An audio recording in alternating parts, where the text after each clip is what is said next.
ठीक है सर, तो फिर उसमें था कि जैसे कि उन्होंने बोला कि जैसे बार बार आपको क्लास बनाना पड़ता है, तो हमें क्या कई बार क्या रहता है कि हमें जैसे कि कोई बनाना है, रेस्ट एपीआई का क्लाइंट बनाना है, तो उसको बार बार उसके ऑब्जेक्ट नहीं बनाना। यार तुम अपनी वॉइस सही कर लो यार, आज क्यों नॉइस आ ऐसी रहा है, प्रॉब्लम कर बहुत नॉइस आ रहा है हाँ। कहीं से। बाकी लोग म्यूट कर सकते हैं ऐसा। हाँ अच्छा ठीक है। तो फिर इन्होंने कुछ कुछ पैटर्न्स बनाए कि मतलब कि सिंगलटन हो गया, फैक्ट्री हो गया, कि हमें बार बार क्या रहता है कि अलग अलग टाइप के ऑब्जेक्ट चाहिए, बट उनका जो पेरेंट रहता है ना, इनहेरिटेंस पूरा सेम ही रहता है। जैसे कि मान लो आप फर्नीचर ले लो, फर्नीचर में आपके चेयर आ गए, सोफा आ गया, तो सबके ऑब्जेक्ट अलग अलग नहीं बनाने, तो एक एक एक बंदे को जॉब दे दी, वो वाली कि यार तुम मेरे को ये ऑब्जेक्ट बना के दो, मैं तो बताऊंगा मुझे क्या क्या चाहिए। तो ये सब उन्होंने बनाया। तो तीन तरह के होते हैं। पहले तो ये क्रिएशनल होता है, जिसमें आप डिफाइन कर दो कि ऑब्जेक्ट कैसे बनेगा, कैसे क्रिएट हो रहा होगा एक्चुअली में। ठीक है। एक स्ट्रक्चरल होता है, जिसमें आप रिलेशनशिप डिफाइन कर दो कि एक दो क्लास बन गई तो आपस में कैसे रिलेशन में है वो, मतलब उनके इंटरफेसेस क्या हैं।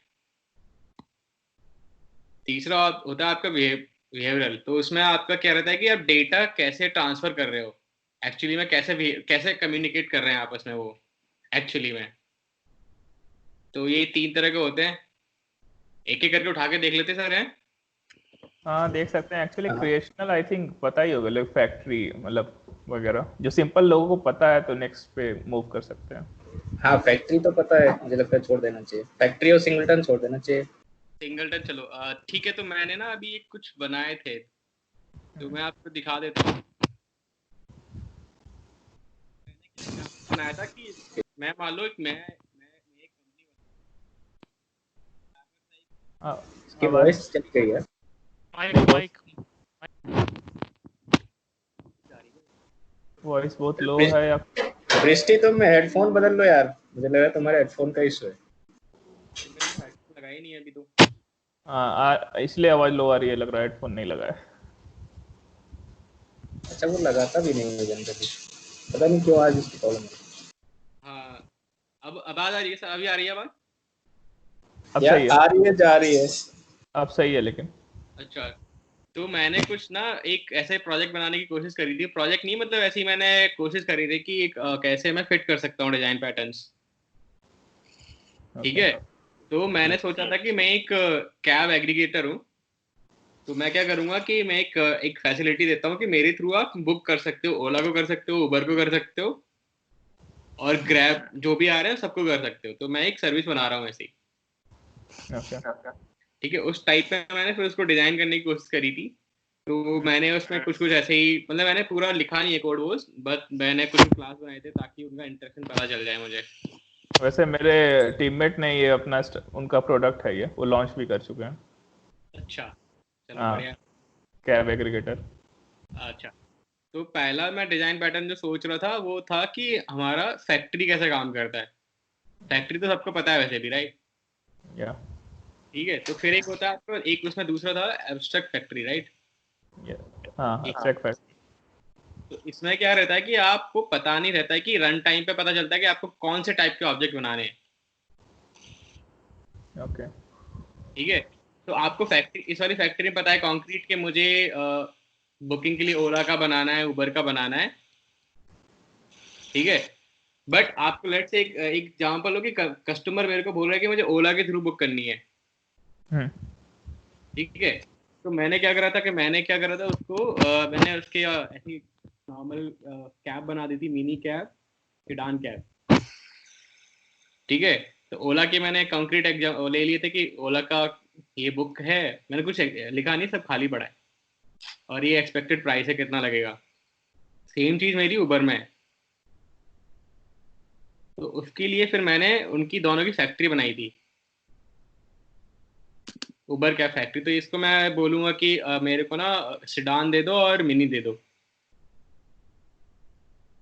ओला को भी मैंने बोला कि सिडान दे दो, मिनी दे दो। बट अभी हमारे केस में क्या होता है कि कस्टमर मेरे को बताता है कि मुझे ओला के थ्रू बुक करना है और मिनी बुक करना है, राइट? Right. तो मैंने एक फैक्ट्री बनाया था जो इनकी उबर लेवल फैक्ट्री थी, वो जो फैक्ट्रीज की भी फैक्ट्री थी, ठीक है। तो मैंने उसको बोला कि मिनी कैब देगा, सिडान देगा, और ये फैक्ट्री जनरेटर मैंने बनाया था।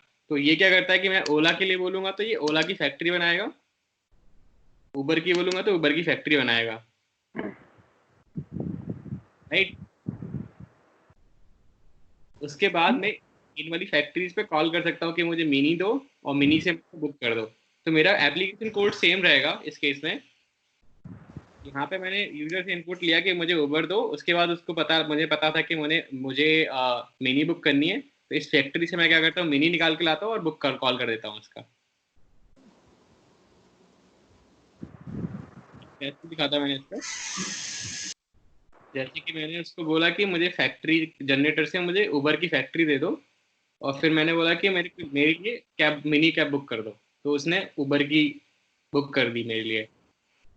मैंने वो सिडान मेरे को उबर की सिडान बुक कर दी, क्योंकि मैंने उसको बोला था कि मुझे उबर के थ्रू बुक करना है। बस ये नहीं समझा तुमने, ओला ओला पे जब मिनी कॉल किया तो मल्टीपल चीजें हो सकती हैं क्या मिनी में? मिनी में नहीं होगी, मतलब मेरा क्वेश्चन था कि सिडान और मिनी दो अलग अलग एंटिटीज हैं। हाँ। तो उसके लिए मैंने फैक्ट्री बनाई थी, ओला फैक्ट्री, जो मेरे को बोलेगा कि मेरे लिए उबर बुक करो, या सॉरी मिनी बुक करो या सिडान बुक करो। ओके, मतलब तुम ऑब्जेक्ट जनरेशन को भी फैक्ट्री कह रहे हो, इज फाइन। ओके। हाँ। एक क्वेश्चन ब्रजेश, तुमने जो फैक्ट्री बनाई, तुम हर बार एक न्यू इंस्टेंस दे रहे हो फैक्ट्री का, उसको स्टैटिक भी तो रख सकते हो। एब्स्ट्रैक्ट फैक्ट्री से जो तुम फैक्ट्री रिटर्न कर रहे हो, जैसे न्यू इंस्टेंस दे रहे हो, ये सिंगलटन हो सकता है। ये सिंगलटन या स्टैटिक, क्यों हर बार एक नया इंस्टेंस बनाना फैक्ट्री का? मैंने मतलब ऐसे ही फिर उसमें मैंने हाँ, आप ये एक्चुअली ये कर सकते हो, सिंगल बना सकते हो। तो ये मैंने फैक्ट्री के लिए बनाया था। फिर आवाज चली गई ब्रजेश। हाँ इसकी आवाज ही चली जा रही है। यार मेरे नेट नहीं आ रहा है। नेट आ रहा है भाई, आवाज माइक्रोफोन में कुछ तक पंगा है। हाँ एक मिनट में ना हेडफोन लेके आता हूँ, आप लोग डिस्कस करो तब तक।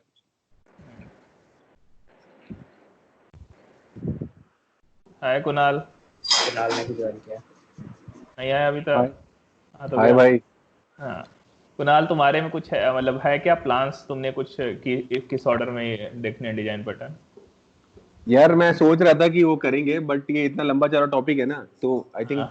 बेटर ये रहेगा कि कॉल में ही करें, क्योंकि हाँ। चैट में बहुत बार देखा है मैंने, सब पार्टिसिपेट नहीं कर पाते। तो मतलब वही है कि हम लोग जैसे गैंग्स ऑफ 4 को कवर करना है, बट उसमें गैंग्स ऑफ 4 में बहुत सारे डिजाइन तो बहुत ही मतलब हल्के फुल्के होते हैं, राइट। सो उसमें से मेजर 5 या 10 का लिस्ट बना लेते हैं, and सबने मुझे लगता है कि मोस्टली किसी न किसी के ऊपर एक अच्छा खासा फुल फ्लेज बड़ा प्रोजेक्ट किया होगा, तो वो एक्सप्लेन कोई कर दे, अपने अपने मतलब एक एक डिजाइन पैटर्न का कर दे, तो that will solve for us I think. ये भी कर सकते हैं। बाकी सब लोग बाकी अप्रोच डिस्कस कर लेते हैं, क्या करना है। रवि आवाज आ रही हाँ आ रही है भाई। है? अरे अब सही है, चलो। हाँ कुणाल, तो ब्रजेश ने ऐसा ही शुरू किया, इसने छोटा सा प्रोजेक्ट बनाया है कुछ डिजाइन पैटर्न्स का, तो वही वो दिखा रहा है कि how Brajesh has used this design pattern. अच्छा। हाँ हाँ, तो यहाँ पे मैंने ये इसमें फैक्ट्री और एब्स्ट्रैक्ट फैक्ट्री दोनों कवर कर लिए थे। अच्छा। ठीक ठीक है सर।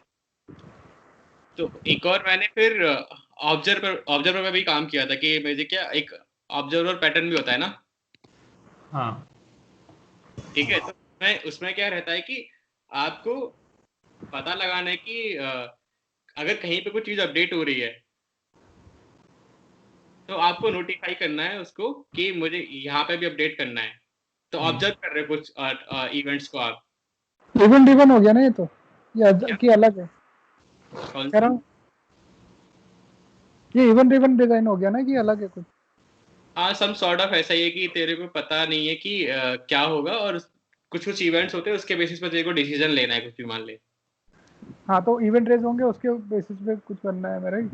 हाँ, जैसे जैसे तू मान ले मोबाइल में क्या करता है, तो बटन चलाता है ना, बटन क्लिक करता है तो कुछ ना कुछ हो जाता है, तो वो भी इवेंट होता है ना एक। अच्छा और लॉन्ग हाँ, प्रेस करता है तो दूसरी चीज होती है। ऐसा होता है क्यू के तुम कंज्यूमर वगैरह जो लिखते हो, आई थिंक वो भी ऑब्जर्वर में आ जाएंगे, राइट? हाँ हाँ मतलब हर कोई अब ऑब्जर्व में आ सब गया अब सब सब हाँ सब एक्चुअली। अब तो सब ये इवेंट ड्रिवन काफका वाफका ये सब ऑब्जर्वर ही होता है। हाँ काफका इज एन तो example of observer pattern I think. और इवन आपका जो जूकीपर होता है, जूकीपर भी उसी डिजाइन पे बना हुआ है। आप इपॉक आप लिसन करने के लिए डालते हो, जब जूकीपर में कुछ चेंज होता है तो जूकीपर आपको बोलता है कुछ चेंज हो गया, आप अपडेट कर लो अपने आप को। अच्छा, तो इवेंट एग्रीगेटर पैटर्न नाम का कोई चीज नहीं होता ना, इवेंट एग्रीगेटर हमारे यहाँ बोलते हैं इसको, ऑब्जर्वर ही बोलेंगे। इवेंट एग्रीगेटर, हाँ event aggregator. I think even aggregator से तुम्हारा मतलब बीच में जो एक रेस्ट बस टाइप की पाइपलाइन होती है ना, जिसमें सब लोग अपने अपने इवेंट्स को पब्लिश कर देते हैं and everybody subscribe to the same pipeline. Right. तो जब भी वहाँ पे इवेंट आता है it is notified to all the subscribers. So हमारे यहाँ मतलब पाइपलाइन में भी नहीं, इसको बेसिकली डेस्कटॉप एप्लीकेशन है वो विंडोज का। तो विंडोज प्लेटफॉर्म फाउंडेशन होता है WPF। उसमें क्या होता है, MVVM पैटर्न यूज होता है, मॉडल व्यू मॉडल। तो होता क्या है कि मतलब कि एक हर व्यू मॉडल एक उनके पास ना हर व्यू मॉडल के पास एक कॉमन मेथड होता है जिसके थ्रू वो इवेंट्स को लिसन कर रहे होते हैं, मतलब कि टॉपिक्स को लिसन कर रहे होते हैं, वैसे ही जैसे काफका टॉपिक है ऐसे आई थिंक। तो हर व्यू मॉडल जस्ट टॉपिक पे पब्लिश कर देता है और वो सारे व्यू मॉडल्स को पहुंच जाता है, सब अपना उसका जो भी यूज करना है वो कर लेते हैं, वो उसको इवेंट एग्रीगेटर कहते हैं। सब हो गया ना ये तो। हाँ मतलब ऑब्जर्वर और पब सब एक ही है भावेश। हाँ वही मैं कह रहा था कि ये एक ही चीज हुई ना वही। हाँ, यहाँ पे मैंने भी वही काम किया था। मैंने एक एग्जांपल सोचा था कि आपने कैब बुक कर दी मान लो। सॉरी कुणाल सर, मैं कट कर दिया, आप कुछ बोल रहे थे? नहीं, मैं वो ब्रजेश की बात कंफर्म कर रहा था कि हाँ जिस जो कह रहा है ना जिसमें हम पब्लिश कर देते हैं उसी को मैं रेस्ट बस कह रहा था, या कॉमन इवेंट एग्रीगेटर वगैरह बोलोगे। वैसे जो इवेंट SQS एग्रीगेटर मैंने एज सच अलग से सुना नहीं है टर्म मैंने भी।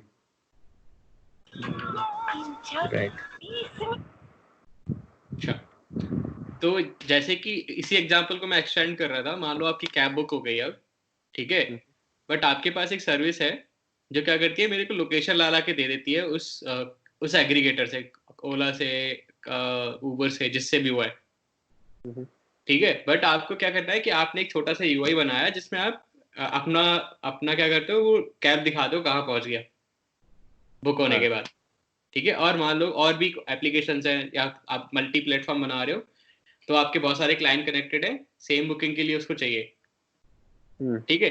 तो जैसे फिर मैंने क्या करा था, एक इंटरफेस की तरह यूज करते हैं उसको। पहले आप इंटरफेस बनाओ कि ये इंटरफेस है, इसके थ्रू हम टॉक करेंगे आपस में दो सर्विसेज को, ठीक है।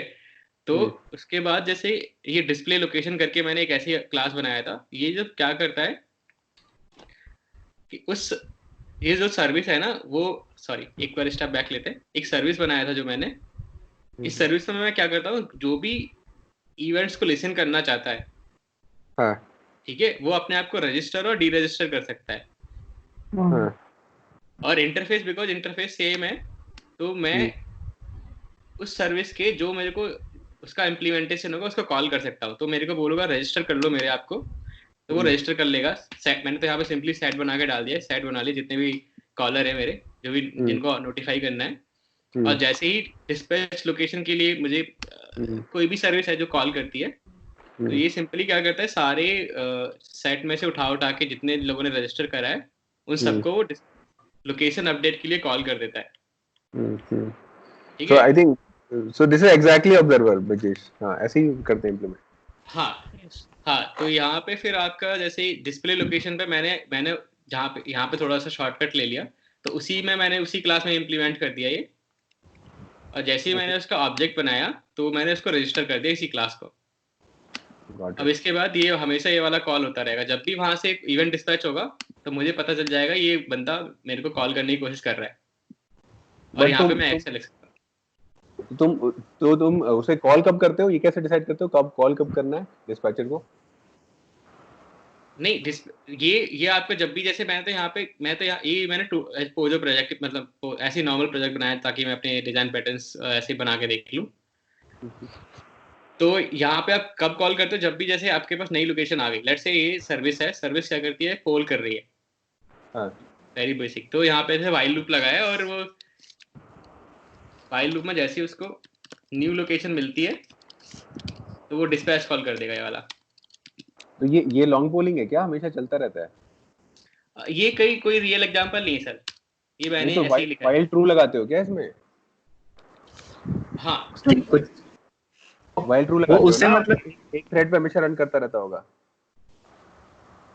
एंड्रॉइड में हाँ करता रहेगा, अच्छा okay. जैसे एंड्रॉइड में भी तो करते ही ना हम लोग। हाँ मतलब just want to know the implementation. हाँ सर काफका क्या करता है? वो भी लॉन्ग पोलिंग करता है क्या? काफका बहुत अलग है, काफका का ऐसा नहीं होता है। काफका में क्या करते हो आप, कंज्यूमर जो होता है ना, कंज्यूमर कॉल करता है, क्योंकि डेटा आपका स्टोर हो गया एक स्टोर पे। कंज्यूमर मेरे को कॉल करता है, काफका सर्वर से बात करता है, बोलता है कि मेरे को मेटा डेटा दो और मुझे ये मेटा डेटा है और मुझे ये वाला ऑफसेट पे ये ऑब्जेक्ट चाहिए। नहीं तो कंज्यूमर को पता कैसे कि डेटा अवेलेबल है कि नहीं वहाँ पे? कंज्यूमर सेट होता है तो वो पोल करता रहता है ना कंज्यूमर भी कि मेरे को और डेटा दो, और डेटा आया कि नहीं, और डेटा आया कि नहीं। हाँ वही पोलिंग होती है ना उसमें भी। हाँ कंज्यूमर हाँ। पे पोलिंग होती है। फिर लॉन्ग पोलिंग शायद चलती है वहाँ पे। हाँ काफका में ऐसा होता है, लेकिन जूकीपर में ऐसा नहीं होता। जूकीपर में आप जैसे ही नोड बनाते हो, जी नोड बनाते हो, या फिर जी नोड भी दो तरह के होते हैं, उसमें एफिमेरल होते हैं और एक आपके परमानेंट नोड होते हैं। तो अगर जो भी कुछ भी चेंज हुआ तो आप उसको इपॉक एक टाइम देता है वो, कि इस टाइम पे वो रजिस्टर कर देता है अपने आप को। फिर वो जूकीपर बोलता है कि अच्छा ये चेंज हो गया, अब मैं इतने इतने लोगों को बोलूंगा जिन लोगों ने उसी इपॉक को रजिस्टर कर रखा है कि ये भाई चेंज हो गया, अपने आप को अपडेट कर लो। जब वो कंफर्म कर देते कि हमने अपडेट कर लिया है तो उनको डी रजिस्टर कर देता है। फिर वो कंज्यूमर दोबारा भेजता है कि मैंने यहाँ तक पढ़ लिया है इसका डेटा और मेरे को दोबारा रजिस्टर करो इपॉक टाइम। तो जूकीपर डायरेक्ट क्लाइंट को कैसे कॉल, मतलब सर्वर क्लाइंट को उसमें कैसे कॉल कर लेता है? सर आप सर्वर उसको बोलोगे ना कि आपको कॉल बैक एड्रेस कुछ तो दोगे ना। ओके सॉरी समझा नहीं मैं, क्या कह रहे हो ब्रजेश? मतलब आपको कॉल बैक तो दोगे ना आप उसको, जिसके लिए आप जैसे एक एपीआई उन्होंने जूकीपर ने एक्सपोज कर रखी है। हाँ इपॉक टाइम रखता है वो, तो उसको हाँ। पता रहता है कि किसने रजिस्टर किया है मेरे यहाँ मेरे को। जैसे मैंने यहाँ पे रखा हुआ है ना, ऐसे जूकीपर भी रखता है कि किस को रजिस्टर किया है मैंने। अच्छा तो उनका प्रोटोकॉल रहता है जिस तरीके से बात करते हैं वो लोग। तो तुम कह रहे हो एपीआई के थ्रू वो रजिस्टर कर लेता है और फिर उसके पास जब भी इवेंट आता है तो वो कॉल कर देता है सभी को? हाँ अच्छा हाँ, तो that is same thing only. तो इसमें अब वो कॉल किस चैनल, क्या सॉकेट पे करता है, एचटीटीपी? ये नहीं पता था मुझे। हाँ ये नहीं पता, ये मैं देख के बता दूंगा कि मैं भी पढ़ी रहा हूँ, वाली बुक पढ़ी नहीं मैंने वही जूकीपर वाली। एक्चुअली नहीं तो हम लोग नहीं, जब ऐसे काफका सेम चीज वो मैंने, बनाते हैं। सॉरी हाँ बताओ धन्यवाद। नहीं तुम जब गो एट, मैंने कहा मैंने सेम चीज पढ़ी थी, पूरा रजिस्टर करते हैं, पर मुझे याद नहीं आ रहा है। मैंने मतलब 2-3 साल हो गए। मतलब एक जैसे जब काफका का सर्वर बनाते हैं ना तो उस टाइम पे वी रजिस्टर द जूकीपर, राइट? सो तो तुम ये पोर्ट तो एक ही होता है ना, बस जूकीपर का पोर्ट रजिस्टर कर देते हो और आईपी सर्विस लोकेशन बेसिकली। और हाँ सर, हाँ एक्चुअली मुझे याद आया। तो इसका जो कनेक्शन जो ओपन होता है ना, वो एक तरीके से सॉकेट कनेक्शन टाइप से होता है। तो एक बार जब जैसे काफका का ब्रोकर अप होता है तो जूकीपर के साथ कनेक्शन बना लेता है वो, और वो परसिस्टेंट कनेक्शन रहता है। क्या बात कर रहे हो? परसिस्टेंट कैसे हो जाएगा? अरे हाँ सर, परसिस्टेंट रहता है जब तक वो जूकीपर का कनेक्शन तब तक अवेलेबल रहेगा जब तक वो आपस में कनेक्टेड है ना। टीसीपी रहता है वो? हाँ टीसीपी पर वो उसमें बार बार हैंडशेक नहीं होता। एक टाइम वो सॉकेट कनेक्शन ओपन हो गया ना, जब तक किल नहीं होगा तब तक वापस दोबारा नहीं बनता वो। अच्छा हाँ then I think it's fine. अभी हम लोग नोटिफिकेशन के लिए एक सिग्नल आर करके एजूर का यूज कर रहे हैं, उसमें भी सॉकेट एक बार परसिस्टेंट बना लेता है, फिर सर्वर से क्लाइंट के मेथड डायरेक्टली ऐसे कॉल करने जैसा हो जाता है। हाँ वो इवेंट भेजता रहता है। हाँ एक बार बन जाता है, लेकिन जैसे ही लेट्स से मान लो कि उसमें बहुत सारे केसेस आते हैं, काफका में तो बहुत प्रॉब्लम होती है काफका का, क्योंकि 6 सेकंड का उसका टाइम आउट है, अगर 6 सेकंड में उसको पिंग पोंग नहीं मिला तो ड्रॉप कर देता है कनेक्शन, तो फिर से बनाता है वो। हाँ तो कनेक्शन हमेशा अवेलेबल रहता है जूकीपर और काफका के ब्रोकर और आइडियल ये केसेस में। और जो ये जितने ब्रोकर्स हैं वो सारे के सारे अलग से कनेक्टेड रहते हैं जूकीपर के साथ? हाँ सारे ब्रोकर अलग अलग से। यार तो बहुत कॉस्टली लग रहा है ये तो।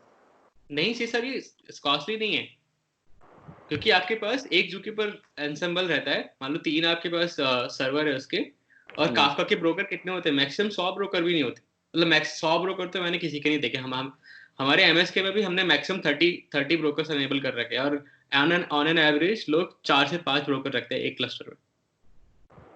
तो मान लो तुम जैसे 100 ब्रोकर कह रहे हो, तो वो 100 ब्रोकर जूकीपर के एक डब्बे से हमेशा कनेक्टेड है, राइट? टीसीपी ओपन कर रखा है। नहीं तो हमने 3 सर्वर रखे हैं ना। हाँ तो नहीं तो उसमें से मतलब मास्टर तो एक ही होगा ना? हाँ एक टाइम पे एक ही मास्टर होगा।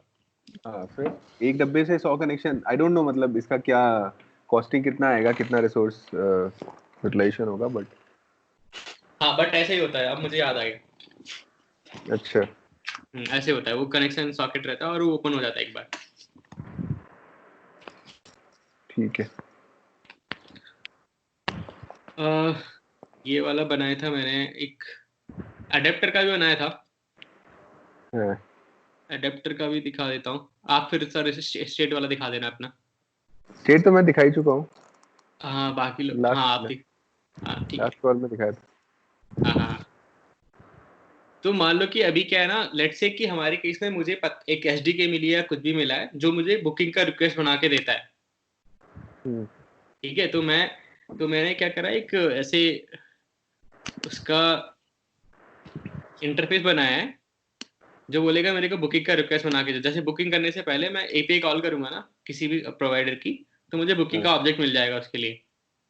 तो यहाँ पे मैंने ओला उबर का एक जैसा बना लिया था, क्योंकि कुछ अलग नहीं है, क्योंकि तो ओला उबर का सेम ही है, लेट्स से अजूब के ओला उबर का सेम ही है। ठीक है, तो मुझे बुकिंग का ऑब्जेक्ट मिल जाता है। कल को फिर मैंने सोचा यार मेरा अभी ओला और उबर दोनों सपोर्ट करता हूँ मैं ग्रैब को भी सपोर्ट करने वाला हूँ। ओके ठीक है, पर जब मैंने उबर का एचडीके यूज करा तो उन्होंने ये वाला इंटरफेस नहीं था उनके पास, जो आई बुकिंग जो है ना, आई बुकिंग रिक्वेस्ट बिल्ड वाला मेथड ही नहीं है उनके पास। उनके पास एक नया मेथड है जो ग्रैब रिक्वेस्ट करके है, जिसका क्योंकि मेरा जो क्लाइंट कोड है वो हमेशा आई बिल्डर रिक्वेस्ट पे काम करता है, आई बुकिंग रिक्वेस्ट बिल्डर पे काम करता है, और बोलता है कि मुझे बिल्ड करके दो, और अंडरलाइन कैसे बिल्ड कर रहे हो, किस वाले सर्वर के लिए बिल्ड कर रहे हो, वो करके दे देता है मुझे। तो अभी यहाँ पे मुझे अडेप्टर यूज करना पड़ेगा, क्योंकि अडेप्टर क्या करता है बेसिकली, इस वाली रिक्वेस्ट को, जो ग्रैब वाला है, कहाँ गया ग्रैब वाला, हाँ कहाँ गया, ग्रैब कर रहा था, हाँ इसको मैं उसको वो ट्रांसफर करता है, कहाँ गया वो, एक मिनट, बिल्ड है इसमें, हाँ ये वाला। तो वो क्या करता है, बीच में मैंने एक इंटरफेस एक और अडेप्टर डाला जो ये है grab taxi request build implementation. ठीक है, और फिर मैंने उसी सेम इम्प्लीमेंटेशन मैंने इम्प्लीमेंट कर लिया, क्योंकि इंटरफेस सेम है। अब तो ये वाला जो मेथड है बिल्ड वाला, इंटरनली एचडीके के मेथड को कॉल करके मेरे को रिक्वेस्ट बिल्ड करके दे देता है। तो मेरा क्लाइंट कोड चेंज नहीं होगा कभी। कल को एक और आएगा तो एक और अडेप्टर बनाएंगे हम लोग, मान लो कोई टैक्सी शेयर कुछ भी और आ गया, तो उसके इम्प्लीमेंटेशन अलग होंगे, बट हम लोग उसको ट्रांसफॉर्म कर लेंगे, उसमें अडेप्ट कर लेंगे, और हमारा काम क्लाइंट का कोड चलता रहेगा। अच्छा, तुमने इसमें अडेप्टर यूज नहीं, मतलब this is basically an adapter ना? हाँ आई थिंक ग्रैब ये वाला अडेप्टर ये basically Grab taxi request builder, ये अडेप्टर है। बट तुम ये बताओ, तुम इवन दो अडेप्टर है लेकिन तुम हमेशा कॉल तो ग्रैब रिक्वेस्ट ही कर रहे हो ना सब में, या अलग अलग कर रहे हो क्या मेथड? इसमें ग्रैब का करा है मैंने, ओला उबर वाले में ओला उबर का किया है, मतलब था नहीं कुछ एग्जांपल, तो मैंने तो इसको सिंपलीफाई कर दिया। नहीं, बट ये हाउ डू यू नो कि सबके सब बुकिंग रिक्वेस्ट रिटर्न करेंगे? उसके लिए भी आप बना सकते हो ना सर, मतलब आप इसे ट्रांसफॉर्म करके ट्रांसफॉर्मर बना सकते हो ना। इस जैसे एग्जांपल के अभी मैं अज्यूम कर रहा हूँ सब लोग बुकिंग रिक्वेस्ट भेजते हैं मेरे को। नहीं तो वो अडेप्टर का कोर जॉब तो वही है ना भाई, ट्रांसफॉर्म करना। हाँ, वो यहाँ पे मैंने थोड़ा सा लिबर्टी ले ली क्योंकि मुझे खत्म करना था ऐसे ही। तो आप ये बोल रहे हो कि अच्छा मैं कह रहा ये हूँ, मैं एटली what I am saying is कि ये हाँ तुम सीधा इसमें रिटर्न यूं नहीं कर सकते। You should call grab request builder dot grab request, और जो भी यार रिटर्न कर रहा है उसको रिटर्न, उसको ले लो। उसके बाद बुकिंग रिक्वेस्ट को ऑब्जेक्ट को कंस्ट्रक्ट करके रिटर्न करो यहाँ से यूजिंग द हाँ properties that you get from those this call. हाँ एक्चुअली अच्छा ये आप बोल रहे हो कि बुकिंग रिक्वेस्ट होगा वो ग्रैब का ग्रैब बुकिंग रिक्वेस्ट टाइप से कुछ होगा। हाँ राइट।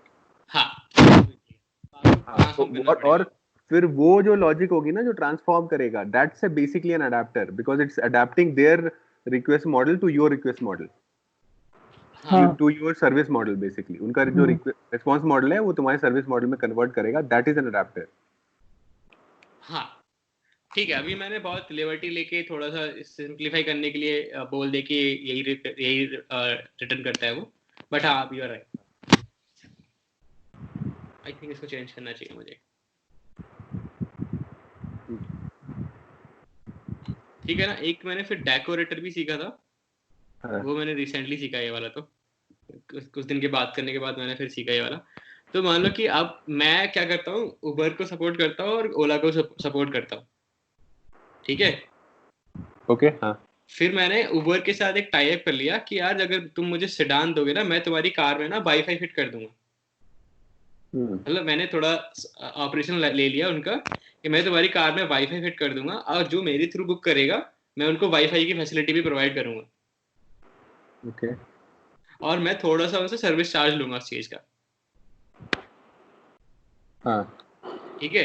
तो अब यहाँ पे आप क्या कर रहे हो, उबर का तो कैब तो है, पर आप उसको मतलब थोड़ा उसकी उसकी उस वाली कैब की प्रॉपर्टीज एनहांस कर रहे हो, राइट। उसमें वाईफाई लगा रहे हो आप, राइट। और क्लाइंट कोड तो चेंज नहीं होना चाहिए। क्लाइंट कोड को तो हमेशा वो या तो सेडान चाहिए या फिर उबर का सेडान चाहिए, उबर का मिनी चाहिए। हाँ ठीक है, क्लाइंट कोड चेंज नहीं होगा। तो मैंने क्या करा, एक नया कैब का टाइप बना दिया। हाँ ठीक है, जैसे मैंने बोला प्ले कैप, तो इसमें थोड़ा एक्सटेंडेबल है ये, तो आप इसमें म्यूजिक भी चला सकते हो अलग से पैसे लेने के लिए। तो मैंने बोला कि यार मेरा एक प्ले कैप करके मैंने बनाया है जिसमें मैं एक्स्ट्रा पैसा लेता हूँ उनसे। ओके। ठीक है, तो मैंने एक्स्ट्रा क्लास बना दिया। जैसे फिर उसके बाद मैंने उसको बोला कि यार मेरा वाईफाई का क्लास है, ठीक है। तो इसके कंस्ट्रक्टर में ही मैं क्या करता हूँ, उबर का क्लास का ले लेता हूँ, उबर का सेडान ले लेता हूँ, उबर के सारी सेडान की प्रॉपर्टीज लेता हूँ मैं, उसको एनहांस करता हूँ कि मेरे को उबर के जितना पैसे लग रहे थे और प्लस मेरा खुद का चार्ज। ठीक है, तो एक्चुअली में ये देख रहे हो आप, वैसे तो ये पूरा ये सेम इंटरफेस है सेडान कैब वाला, सब कुछ सेम इम्प्लीमेंट कर रहा है, पर यहाँ पे एक चीज एक्स्ट्रा होगी कि मैं उसको वाईफाई दे रहा हूँ और पैसे भी एक्स्ट्रा ले रहा हूँ उससे। तो मेरा क्लाइंट कोड क्या कर रहा होगा कि यार कितने पैसे चार्ज करने हैं उसको, इतने पैसे चार्ज हो जाएंगे, और भी प्रॉपर्टी डाल सकते हो। तो इसमें आपने आर्गुमेंट कर दी कुछ प्रॉपर्टीज जो करंट सिस्टम की, विदाउट चेंजिंग एनी इंटरफेसेस। हाँ बट इसका एक बार कॉल ग्राफ दिखाओ मुझे, कॉलिंग कैसे होती है, मुझे समझ नहीं आया पूरा। मैंने इसका टेस्ट लिखा था। बस एक बार फिर से उबर प्ले कैब दिखाना, उबर प्ले कैब एक बार फिर से दिखाना जरा। ब्रजेश तुम्हें उबर प्ले कैब की जरूरत भी थी? एब्स्ट्रैक्ट क्लास जरा दिखाना। ये वाला? हाँ, तो इसमें तुम एक्सटेंड कर रहे हो उबर सेडान कैब को, राइट? हाँ। तो फिर तुम उसमें फिर प्राइवेट एक कंस्ट्रक्टर में सेडान कैब क्यों डाल रहे हो फिर से? सर आपको फिर वो सारे फीचर वहाँ पे यूज करने ना। नहीं तो वो तो तुम्हें मिल ही जाएंगे ना, तुम एक्सटेंड कर रहे हो तो इनहेरिट कर रहे हो ना कुल मिलाकर। हाँ ब्रजेश, तुम्हें इसकी जरूरत नहीं है इस क्लास की उबर प्ले कैब में। उधर से उबर सेडान का जो इंटरफेस है ना, उसी को इनहेरिट करके तुम नए क्लास बनाने जाओ, उबर सेडान कैब, उबर वाईफाई कैब, उबर केम कैब, सब में एक्सपेक्टेड प्राइस मेथड होगा। और सब में हाँ। कंस्ट्रक्टर में वो अपने ऑब्जेक्ट पास करते जाओ और अच्छा। एक्सपेक्टेड प्राइस में कुछ ऐड करके प्राइस कैलकुलेट करते जाओ। यस, अच्छा हाँ, ये भी कर सकते हो आप, क्योंकि आप यहाँ पे ये सीधा इंटरफेस लगा दो यहाँ पे उबर प्ले हाँ कैब की जगह। ठीक है, हाँ हाँ आप कर सकते हो ये। इसकी किस क्लास की जरूरत नहीं, कल को अगर मुझे कुछ कॉमन मेथड है तो मैं यूज कर सकता हूँ, अदरवाइज को भी मैं निकाल सकता हूँ। इसका एक्चुअली बेस्ट एग्जांपल वो हमने पढ़ा था, जैसे पिज्जा बनाते हो ना हेड फर्स्ट में, तो पिज्जा में कभी एक सेकंड, टॉपिंग्स बनवाल अलग बनवाल रुको रुको रुको रुको। तुम हाँ मतलब तुम डेकोरेटर पे वापस जा रहे हो, मुझे एक यहाँ पे एक पॉइंट कहना है। हाँ तो इवन दो जो ये ब्रजेश ने लगाया है ना, हाँ तो दिस इज, अगर तुम देखो तो तुम अभी right now you can say कि हाँ दिस इज नॉट नेसेसरीली, मतलब क्यों एक और एब्स्ट्रैक्ट क्लास जो बीच में लगाया है, बट ये this code is more extensible. एक और लेयर लगा रखा है, तो ये लूजली कपल्ड है उबर सेडान कैब से। तो तुम्हारा इसका जो इम्प्लीमेंटेशन जो उबर प्ले कैब को इम्प्लीमेंट कर रहा है वो, हाँ, कल को अगर म्यूजिक वाला भी करना है तो आप यहाँ से ही सीधे इसको डाल सकते हो। सो कल को सपोज करो कि जैसे प्ले कैब है ना इसने, तो प्ले कैब में ये मान लो म्यूजिक का एक इम्प्लीमेंटेशन प्रोवाइड करना चाहता है, so he can provide in this class itself over play cab में, and that would be automatically available to all its config classes. So एक काइंड ऑफ लूज कपलिंग दे रहा है ये। लेकिन अगर तुम इंटरफेस डायरेक्ट इंप्लीमेंट करते हो तो वो भी तो वही बात हुई, राइट? नहीं, सो उसमें एडवांटेज उसमें क्या होगा कि जो चाइल्ड क्लास है जो इम्प्लीमेंट कर रहा है, उसको सारे के सारे फंक्शंस को बॉडी देना पड़ेगा, if that is not an abstract class. हाँ मतलब okay, so I got it. वो खुद में अगर सेल्फ सफिशिएंट एंटिटी नहीं है तो it doesn't make sense, right? तुम ये कहना चाहते हो?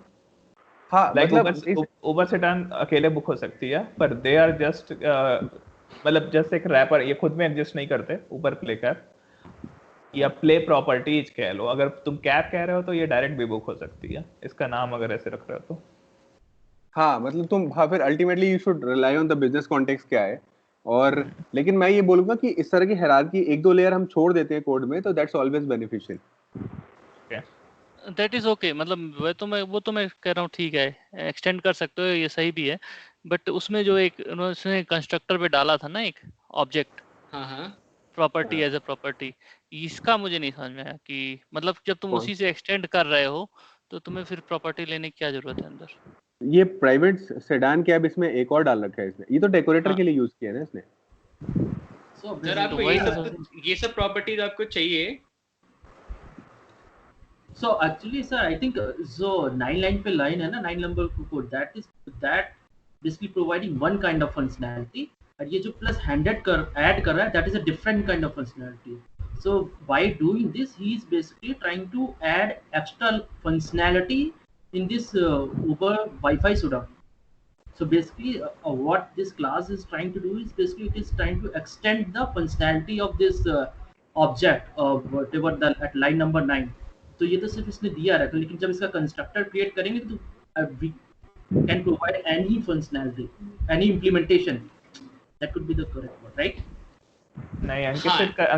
अंकित सर कह रहे हैं कि ये खुद भी उबर सेडान है, ये वाईफाई सेडान जो है ये खुद भी उबर सेडान कैब ही है, इंस्टेंस उसी का आ रहा है। उसी इंस्टेंस में एक और इंस्टेंस क्यों डाला हुआ है वो नहीं समझ में आता। अच्छा, एक आई थिंक मैंने यहाँ पे गलती कर दी, इसको उबर की जगह पे लेट्स कॉल इट आई हाँ मुझे लग रहा है इसका नाम कुछ और होना चाहिए था, यस वही गलती। Something like that.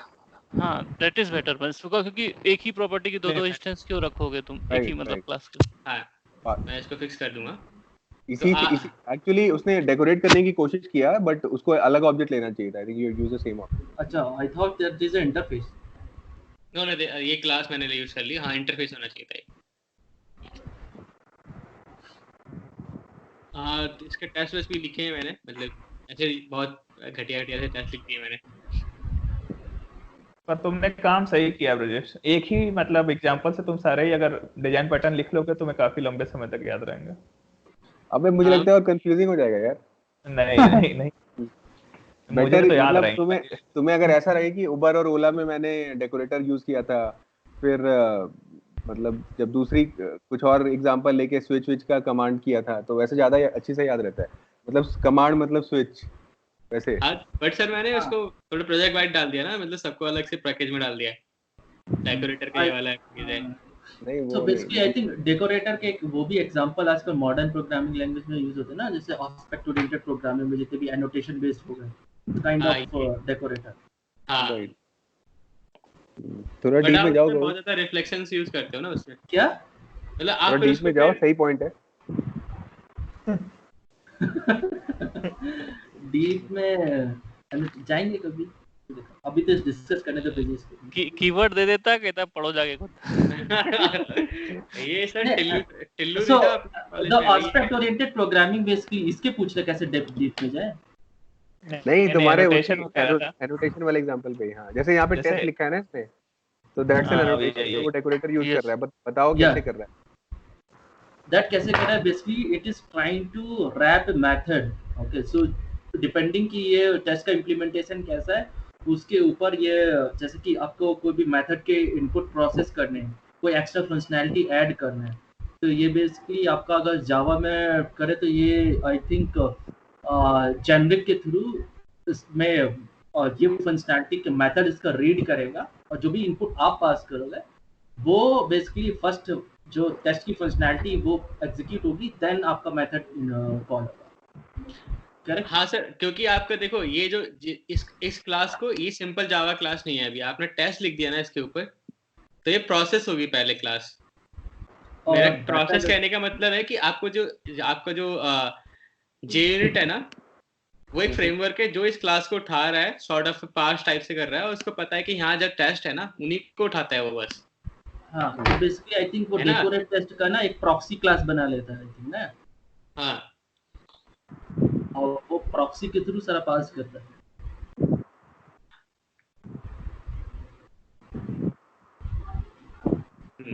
ये वाला मैं एक बार कंफर्म करके बता दूंगा एक्चुअली कैसे इंटरेक्शंस होते हैं, कैसे JUnit इसको कैसे उठाता है, और उसके बाद वो एक्चुअली और बहुत सारे होते हैं इसमें JUnit में। है। यार आप और भी ये चीजें समझा देना आप, ये मतलब बस लगा लेते हैं लेकिन काम कैसे करता है पता नहीं है। हाँ ये वाला मैं एक बता ये C# में भी होता है। इसमें C# में से वो बोलते हैं एट्रीब्यूट्स, और तो मुझे पता है उसको कैसे करते हैं, लेकिन बताओ एक ही चीज है एक्चुअली C# जावा। हाँ बात तो एक ही है एग्जैक्टली। उसमें एक्चुअली क्या होता है ना, रन टाइम पे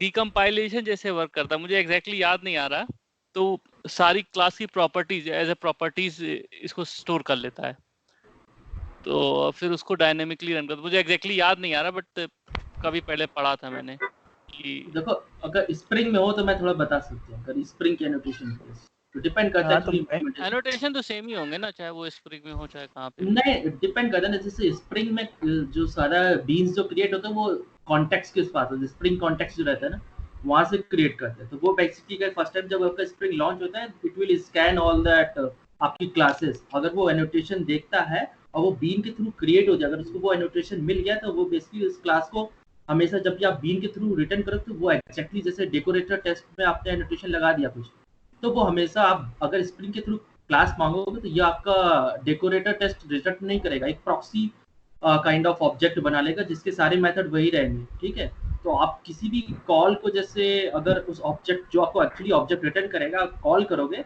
तो वो प्रॉक्सी इंटरसेप्ट करेगा सारी रिक्वेस्ट को। तो बेस्ड ऑन दैट उसमें अब अगर उसने इंटरसेप्ट कर लिया तो उसके सारे इनपुट मिल गए तो कुछ भी फंक्शनैलिटी आप इंप्लीमेंट कर सकते हो ऑन द टॉप पर। वो डिपेंड करता है कि एनोटेशन क्या है, उसकी फंक्शनैलिटी क्या है, बट बेसिक फंक्शनैलिटी। तो सेम चीज तो यहाँ पे भी हो रही है ना सर। आप जैसे आप स्प्रिंग में क्या करते हो ना, स्प्रिंग में तो आपका वो स्प्रिंग वाला फ्रेमवर्क उठाता है सारी चीजें, क्योंकि अब टेस्ट में क्या करते हो ना, टेस्ट में आप कभी ये कभी क्लास लॉन्च नहीं होगी, कभी जावा से ये कभी रन नहीं होगी। हाँ ये हमेशा JUnit के साथ ही रन होगी, ये इंडिपेंडेंट क्लास नहीं है। अगर मैं इस मेथड को रन करना चाहता हूँ तो ये कभी टेस्ट की तरह रन नहीं करेगा, ये नॉर्मल क्लास की तरह रन कर देगा फिर। नहीं करेक्ट, बट मैं कह रहा हूँ कि JUnit का इम्प्लीमेंटेशन कैसा, वो कैसे स्कैन करता है वो मुझे नहीं पता था, इसलिए मैंने कहा कि स्प्रिंग के कॉन्टेक्स्ट में बता सकता। अच्छा, और अब इसमें देखोगे ना तो जैसे हम लोग लॉम्बॉक भी तो यूज करते हैं ना, लॉम्बॉक में भी हम लोग जब डिपेंडेंसी डालते हैं उसकी तो उसको बताते हैं हम लोग कि ये प्रोसेसर है, एनोटेशन प्रोसेसर, तो और इसको रजिस्टर भी करते हैं, क्योंकि जब ये @ कुछ भी लिख देते हैं वो बाद में वो वाले क्लास जनरेट तो करता ही है उसके लिए। हाँ जब उसको कंपाइल टाइम पे कंपाइल होने के बाद उसको सब क्लास मिलेंगे उसको। हाँ ये क्लासेस जनरेट करता है सब क्लास।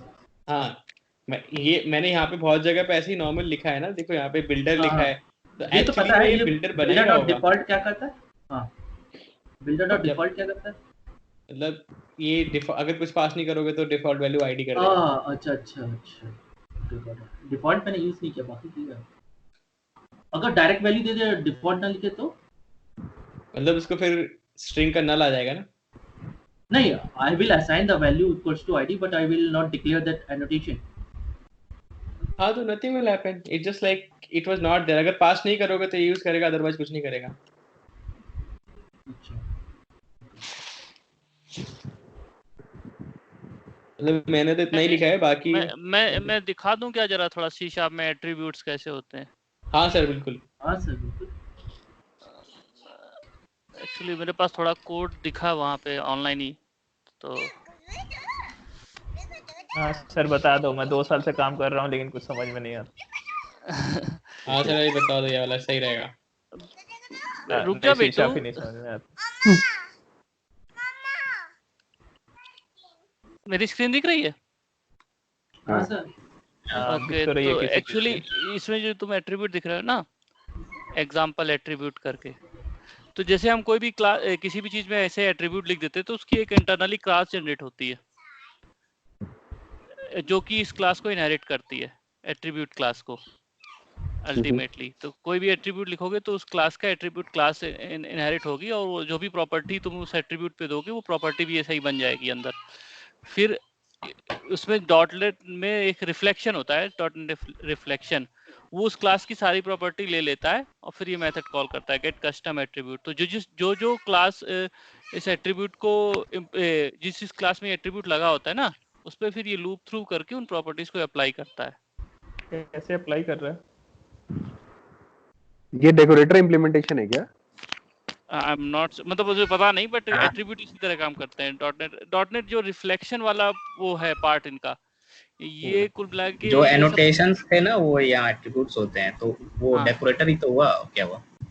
हाँ, जो एनोटेशन होते हैं वो एट्रीब्यूट होते हैं सी शार्प पे, ऐसे ही लगाता है जैसे ये लिखा दिख रहा है ना तुम्हें इस मेथड के ऊपर, तो ये एक एट्रीब्यूट या एनोटेशन कह सकते हो। तो जिस क्लास में हम एट्रीब्यूट ये लगा देंगे तो उन सारी क्लास की इंफॉर्मेशन, क्योंकि सारे जो भी कोड हम लिखते हैं ना वो स्टोर होता है एक तरह से हमारे कोड लाइब्रेरी में, राइट? तो उस कोड को फिर हम रीड कर सकते हैं रन टाइम में यूजिंग रिफ्लेक्शन, और फिर जो भी स्टैटिक इंफॉर्मेशन है कोड की उस पे हम अपने ऑपरेशन अप्लाई कर सकते हैं। तो आप भी कह रहे हो कंपाइलेशन टाइम पे कर देता है क्या? हाँ, ये सब कंपाइलेशन टाइप हो सकता है। मतलब मैं कहता हूँ ना, मैंने डॉट ये फीचर होता है ना, रिफ्लेक्शन बहुत पावरफुल होता है। आप कोई भी प्रॉपर्टी कंपाइलेशन टाइम पे नहीं होगा सर, ये रन टाइम पे होगा।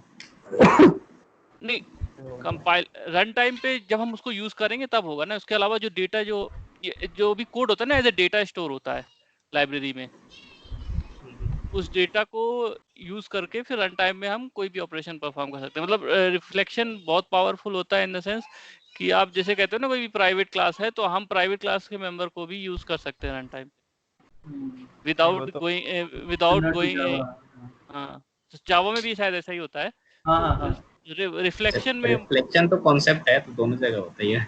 हाँ, तो नहीं सर, तो वो मतलब जैसे इंद्रेश बता रहा था कि जावा में ऐसे होता है, प्रॉक्सी क्लासेस क्रिएट हो जाते हैं। तो यहाँ पे एक्चुअली यहाँ पे भी प्रॉक्सी क्लासेस क्रिएट होते हैं। नहीं, ये तो एट्रीब्यूट आपका ये काम कर रहा है कि उनको रीड करेगा फिर अप्लाई करेगा प्रॉपर्टीज। व्हेन वी सेट की प्रॉपर्टीज अप्लाई करेगा तो उसका क्या मतलब हुआ? वो तो मेथड ऑलरेडी डिफाइन है, उसकी डेफिनेशन चेंज नहीं कर रहा है, राइट? उसके ऊपर समहाउ एक रैपर क्रिएट कर रहा है। हाँ, रैपर क्रिएट कर रहा है, लेकिन जैसे कि तुमने बोला ना जे यूनिट की लाइब्रेरी है तो उसका फ्रेमवर्क जानता है कि उसे क्या करना है। तो एट्रीब्यूट में भी यही चीज होती है एग्जैक्टली। मतलब अगर मैं कोई एट्रीब्यूट डिफाइन कर रहा हूँ, लेट्स से मैं कोई अपना एट्रीब्यूट डिफाइन, जैसे इसमें एग्जांपल एट्रीब्यूट डिफाइन किया गया है ना, तो मुझे पता है कि मुझे इस एट्रीब्यूट से क्या करना है। तो उसके लिए फिर मैं हेल्पर क्लासेस लिखूंगा कि मैं जो क्लास इस एट्रीब्यूट को इम्प्लीमेंट करेगी तो उसको क्या क्या करना है, वो सारा लॉजिक मैं खुद लिखूंगा। जैसे कि उस वाले कोड में ऐड टेस्ट लिखा हुआ था ना, तो वो टेस्ट फ्रेमवर्क को पता है कि जहां जहां टेस्ट लिखा हो उसको हमें एज ए टेस्ट रन करना है, तो उसका जो लॉजिक है वो फ्रेमवर्क में लिखा जाएगा। तो इसी तरह जैसे तुम अपनी क्लास कोड में कुछ इनहेंस फंक्शनैलिटी डालना चाहते हो तो तुम एट्रीब्यूट डिफाइन करोगे और किसी भी मेथड पे उस एट्रीब्यूट को रन कर दोगे। मतलब राइट करोगे तो फिर उसे रन किया जा सकता है अलग से। एग्जैक्टली मुझे याद नहीं आ रहा, मैंने किया है बट इट्स लॉन्ग टाइम हो गया, बहुत पहले किया था। मैं अपना ही लिखा कोड भूल जाता हूँ, तो ये तो बहुत बड़ी बात है। हाँ, एक चीज मुझे पाइथन में मिली है डेकोरेटर्स के बारे में। अच्छा, शेयर करूं क्या? हाँ करो करो। हाँ, मैंने बहुत मैं पहले बता सकता हूँ include- पाइथन में, चलो। हाँ, आपको पता होगा। तो आप जैसे ही उस पर @ आपको दिख रहा है क्या स्क्रीन मेरा? अभी शेयर नहीं हुआ। हाँ अब हो गया। ठीक है। तो ये जैसे क्या रहता है ना, मतलब ये लैंग्वेज का कंस्ट्रक्ट है पूरा। मतलब इसमें क्या है कि एक मेथड बनाया मैंने माई डेकोरेटर, उसमें फंक्शन पास होता है। ठीक है। तो ये कुछ भी फंक्शन कुछ भी करता है। तो मैंने इसको अगर @my decorator बोल दिया, इट जस्ट सिंपल क्या हो रहा है कि माई डेकोरेटर कॉल हुआ विद दिस फंक्शन। ओके, हाँ। तो सेम थिंग यहाँ पे अप्लाई हो सकती है सर। मतलब मुझे जावा का बहुत ज्यादा पता नहीं, नहीं है। ऐसे ही होता है। तो ऐसे यहाँ होना पे चाहिए। डिपेंडिंग हाँ, फंक्शनैलिटी तुम क्या करो, डिपेंडिंग हाँ, ऑन फ्रेमवर्क। तो ये मैंने अगर @test लिखा, तो ये क्लास इसको इंटरसेप्ट करेगा, ये पहले कॉल होगा, राइट? जो इसको टेस्ट कॉल होगा और टेस्ट लोकेशन पास हो जाएगा, राइट? ये क्या नहीं, थोड़ा सा डिफरेंस है यहाँ पे। एनोटेशन टेस्ट सिर्फ डेकोरेट करने के लिए नहीं किया। तो यहाँ पे दो है कि पहले ये तुम्हें यूनिट टेस्ट को बताना है कि I have written that unit test, you need to run it. Okay, हाँ, तो पहले वो सारे क्लास के सारे मेथड मतलब रिफ्लेक्शन के थ्रू स्कैन करता है कि इसके ऊपर टेस्ट एनोटेशन है। फिर हाँ, उसके बाद ये कहता है कि इसके लिए टेस्ट रन करना है। अब नाउ फ्रेमवर्क आता है कि तुमने बिफोर मेथड लिख रखा है, तुमने आफ्टर मेथड लिख रखा है, कुछ तुमने इनिट मेथड किया है, तो वो इनिशियलाइजेशन कैसे होगा, वो लॉजिक हो गया मतलब JUnit का। दैट डिपेंड्स कि वो फंक्शनैलिटी कैसे इंप्लीमेंट। ओके। क्योंकि इसका इम्प्लीमेंटेशन है, देखो इसका इम्प्लीमेंटेशन प्रॉपर इम्प्लीमेंटेशन है। ये सिंपल ऐसी कोई लिटरल नहीं है। ये नहीं तो ये तो इंटरफेस देखा ना तुमको, क्योंकि कोई भी @test एनोटेशन कभी डायरेक्ट क्लास का इंप्लीमेंटेशन तो हो नहीं सकता। अब तुम्हें लाइब्रेरी खोजनी पड़ेगी इसका इंप्लीमेंटेशन क्या, ये तो रन टाइम पे पता चलता है। मतलब मैं ये कह रहा हूँ कि जावा जैसे @something लिखते हो तो इसका कुछ स्पेशल मीनिंग होता है जावा में। वो हमेशा ही इंटरफेस ही होता है। कोई भी लिखो, वो इंटरफेस ही देखा है मैंने। मतलब हाँ, पता वो तो नहीं, मतलब C# में तो क्लास होता है। ये देखा है। नहीं, वो तो तो आप ये कह रहे हो कि जावा 6 आप या ये कह रहे 7 हो में इंट्रोड्यूस हुआ था ना एनोटेशन, ये तो मिल कोई जाएगा। और लगाओ, मतलब मैं कोई भी कोई लगाओ। भी ऐसे नॉर्मल वाला आप ये कह रहे हो मैं कोई भी नॉर्मल वाला इंटरफेस भी डाल सकता हूँ इसमें? हाँ, तुम खुद के ये भी बना सकते हो कस्टम एनोटेशन कुछ है। जैसे ये मैंने बनाया है, ये मुझे कहीं डालना है, लेट्स से यहीं डालना है। नहीं, कैन आई कहीं और जस्ट सिंपल से, नहीं आई एम जस्ट सेइंग, अगर मतलब अरे क्या हो रहा है ये @something कह सकता हूँ मैं? नहीं पकड़ रहा है ना ये। नहीं, तो ये इसने किसी नहीं, और को नहीं एक्सटेंड तुम्हें किया। इसमें कुछ एनोटेशन लगाना पड़ेगा, किसी से एक्सटेंड करना पड़ेगा। एनोटेशन कुछ तो होता है। वो देखो टेस्ट किसको एक्सटेंड किया था। हाँ, किसी को एक्सटेंड कर रहा होगा ना, जैसे अभी सर ने दिखाया था कि सारी क्लासेस एट्रीब्यूट क्लास को एक्सटेंड कर रही होती हैं, तो C# में वो होता है ये एट्रीब्यूट को एक्सटेंड कर। इस पे ये रिटेंशन पॉलिसी रन टाइम लगा हुआ है और टारगेट एलिमेंट और मेथड, ये टारगेट लगा हुआ है और रिटेंशन, ये दोनों देखा है मैंने। ये दोनों यूजुअली रहते हैं उसके ऊपर, सारे डेकोरेटर्स के ऊपर। ओके। हाँ, तो मतलब एज ए लैंग्वेज भी काफी मतलब ये लैंग्वेज प्रोवाइड करता है इसको कैसे यूज करना है। हाँ, मतलब एक डेकोरेटर का और भी अच्छा है यूज है कि ये क्रॉस कटिंग फंक्शनैलिटी पता है। क्रॉस कटिंग, हाँ, मतलब कि जो भी तुम जैसे कि कोई भी सर्विसेज बनाते हो, बट जो फीचर्स ऑफ द कोड होते हैं वो तुम्हारा सारे लेयर्स में रिक्वायर होते हैं वो फीचर इम्प्लीमेंटेड में भी। जैसे ऑथेंटिकेशन हो गया, या तुम्हें कहीं पे इनपुट पब्लिश करने हैं, तो वो कोड किसी क्लास में, ये सब काइंड ऑफ हो गया। या एक्सेप्शन हैंडल करना है, या इंटरसेप्ट करनी है, किसी की रिक्वेस्ट आई है, बेसिक ऑथ वगैरह जो लगा देते हैं, राइट? हाँ, तो ये सब एक्चुअली इनको बोलते हैं क्रॉस कटिंग फंक्शनैलिटी है। ये मतलब कि जो भी तुम्हारे कॉम्प्लेक्सिटी क्रिएट करती है, तो भी मतलब डुप्लीकेट होगी, हर एक सारी क्लास में चाहिए रहता है, रिक्वेस्ट में चाहिए रहेगा, तो कुछ लोग एक्सटेंड करते हैं। तो उसके लिए भी ये एनोटेशन बेस्ड आया, जो कि डेकोरेटर के थ्रू मतलब पाइथन आइकन में इजी करना बहुत ही काफी इजी है। अच्छा, बट जावा में भी रेस्ट कंट्रोलर जैसे ये सब हो गया ना, इस स्प्रिंग बूट प्रोवाइड करते हैं। फिर तो C# में तो हम लोग करते ही हैं ना, वहाँ पे @ लगा के ऑथेंटिकेटेड रहेगा या वाला API नहीं रहेगा। This is all the example of decorator. That's what I am saying. मतलब AOP प्रोग्रामिंग होती है, उसका पैराडाइम है, ये सब इंट्रोड्यूस है डेकोरेटर। और कोई किसी को दिखाना है कुछ, कोई और पैटर्न, कुछ या कोई और पैटर्न डिस्कस करना ऑल टुगेदर? प्रॉक्सी वाला कर सकते हैं, जैसे प्रॉक्सी तो कुछ है नहीं, मतलब आप एक नया क्लास बना देते हो, उसके अंदर अपना, मतलब हमने एक प्रॉक्सी मैंने माइक्रोसॉफ्ट में यूज किया था, जहाँ पे हम लोग क्लाइंट बनाते थे, अजोर के क्लाइंट, क्योंकि हम लोग अजोर से कनेक्ट करते थे, तो हमने उसमें SSL वगैरह पास करने होते थे, तो हमने प्रॉक्सी बनाई थी, रिलायबल सिक्योर प्रॉक्सी, तो उसमें वो सब इनिशियलाइज करके बनता। या फिर उसका भी WFC में भी तो होता है ना, जो वेब रोल्स वगैरह होते हैं। एक प्रॉक्सी मैंने यूज किया था, अगर बोलो तो एग्जांपल बता दूं। मतलब ऐसा मेरे पास कोड तो नहीं है, बट जैसे जो मोबाइल में देते हो ना, जैसे कोई भी लिस्टिंग आती है, इसको स्क्रॉल करते हो, राइट? तो इसमें मे बी कहीं पे इमेज दिखाते हैं, राइट? तो जनरली क्या होता है कि वो लोग बिल्ड कैसे करते हैं कि आपको क्या बोलेगी, वेब एपीआई हिट करते हैं जिसमें कि कॉल लगती है। तो मोस्टली वो भी आज मतलब उसके थ्रू भी प्रॉक्सी बना लेते हैं। आप एपीआई मतलब डायरेक्ट हिट नहीं करते हो, मतलब उसके थ्रू प्रॉक्सी बना लेते हो, उसमें कैश कर लेते हो डेटा। तो डायरेक्ट जैसे चीज़ें स्क्रॉल कर रहे हो तो डेटा तुम्हें डायरेक्ट हिट करने की नहीं देते। अगर वो डेटा तुम्हें प्रॉक्सी में मिल गया तो तुम रिटर्न कर दोगे इमेज आइकन जो भी मोबाइल में स्टोर करना है। इससे काफ़ी एफिशिएंसी। बट वो तो सर नहीं कैशिंग हो गई ना? नहीं, ये तो डिपेंडिंग है, तुम प्रॉक्सी इंप्लीमेंट करते हो, मतलब काइंड ऑफ जैसे भी यूआरएल हिट करने ना, उसके लिए प्रॉक्सी सर्वर बना के करते हो। प्रॉक्सी में करोगे मतलब कि एक्स्ट्रा फंक्शनैलिटी तुम ऐड करना चाहते हो, कुछ चीज कर पाओ, तो ये कैशिंग की फंक्शनैलिटी प्रोवाइड कर रहा है। अब तुम कहोगे कि हाँ तुम मैप में कर लोगे, कहीं किसी भी क्लास में स्टोर कर लोगे, बट प्रॉपर पैटर्न यूज करना है तो लोग ऐसे करेंगे। अच्छा, क्या बीच में क्या किया गौरी, पूरा समझ में नहीं आया। मैं कह रहा हूँ कि इसने बोला कैशिंग करनी है, तो मैंने कहा कैशिंग इंप्लीमेंट करनी, तो तुम सोचो कि कहीं पे भी कर लेंगे, हमारा कुछ भी डेटा है मैप स्टोर कर लेंगे, डेटा वहां से लाएंगे, है ना?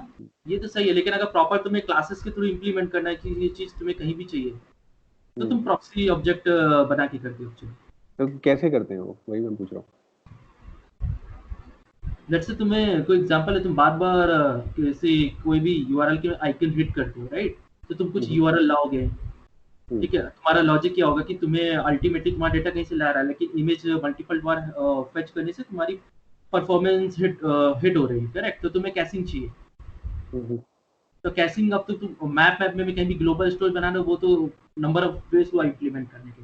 लेकिन अगर तुम ढंग से करना चाहते हो तो तुम्हारा जो भी क्लासेस होगी, ये भी जो तुमने इंटरफेस बनाया, it always depends on the proxy, कि जो भी तुम्हारा ऑब्जेक्ट बना हुआ है उसके अंदर डेटा कैसा है, ठीक है? तो अब तुम हमेशा इमेज गेट करने के लिए यूआरएल पे डिपेंड नहीं करो, तो वो लॉजिक होगा आइकन लाने वाला, इमेज करने वाला, वो एक काइंड ऑफ ग्लोबल कोड होगा जो कि प्रॉक्सी ऑब्जेक्ट से ला रहा है ना। प्रॉक्सी ऑब्जेक्ट में अगर वो इमेज का यूआरएल तुमने कहीं स्टोर कर रखा है तो वो तुम्हारा वहीं से रिटर्न कर देगा, अदरवाइज वो जाएगा वहां पे तुम्हारा सर्विस को हिट करने। तुम्हें भी आप भी तुम इस स्क्रीन में हो, उस स्क्रीन में हो, अगर तुम सेम आइकन हिट कर रहे हो तो तुमको मतलब कि परेशान होने की जरूरत नहीं है, मतलब परेशान कि मतलब तुमको बार-बार वेब सर्विस डायरेक्ट हिट करने की जरूरत नहीं। तो बट अल्टीमेटली स्टोर कहाँ होगा?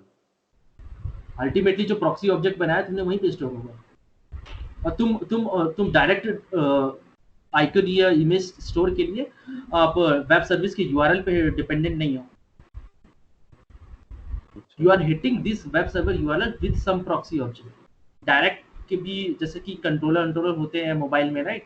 तुम उसमें web.load ऐसे करते हो, डायरेक्ट फंक्शनैलिटी है, तो कुछ लोग कोड ऐसे लिख देते हैं।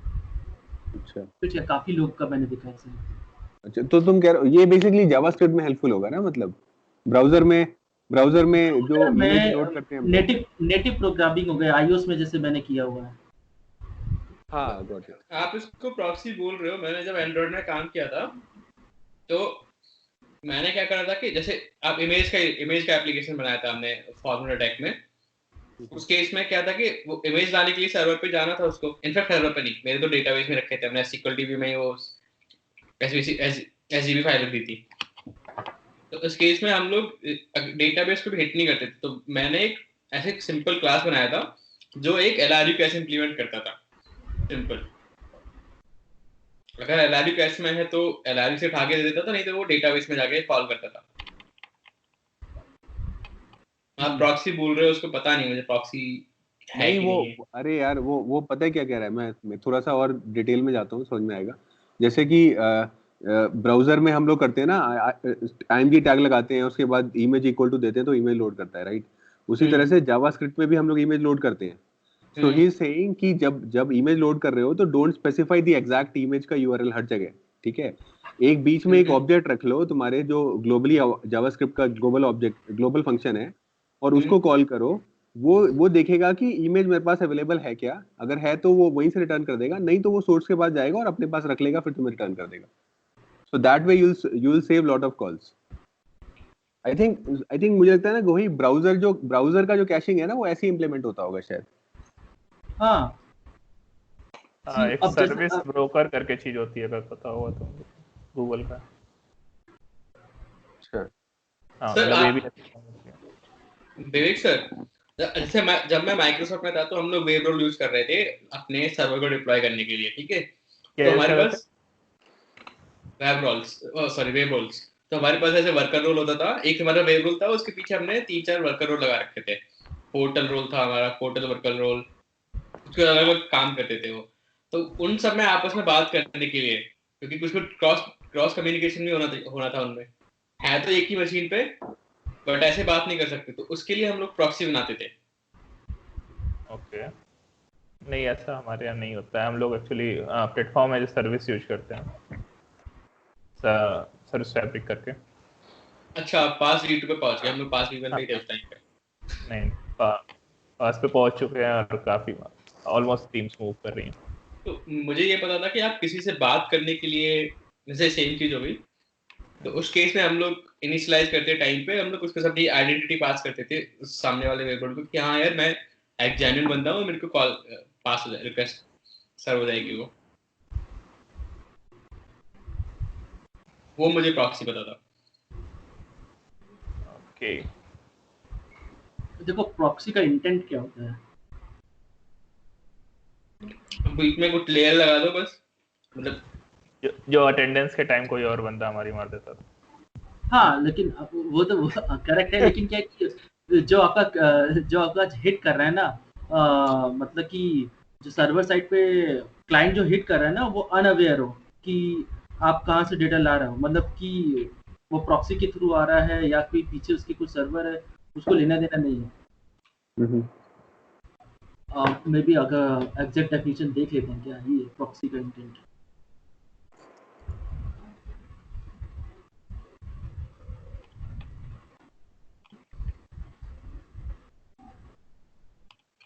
बाकी लोग कंटिन्यू करो, मैं मिलता तो बताता हूँ।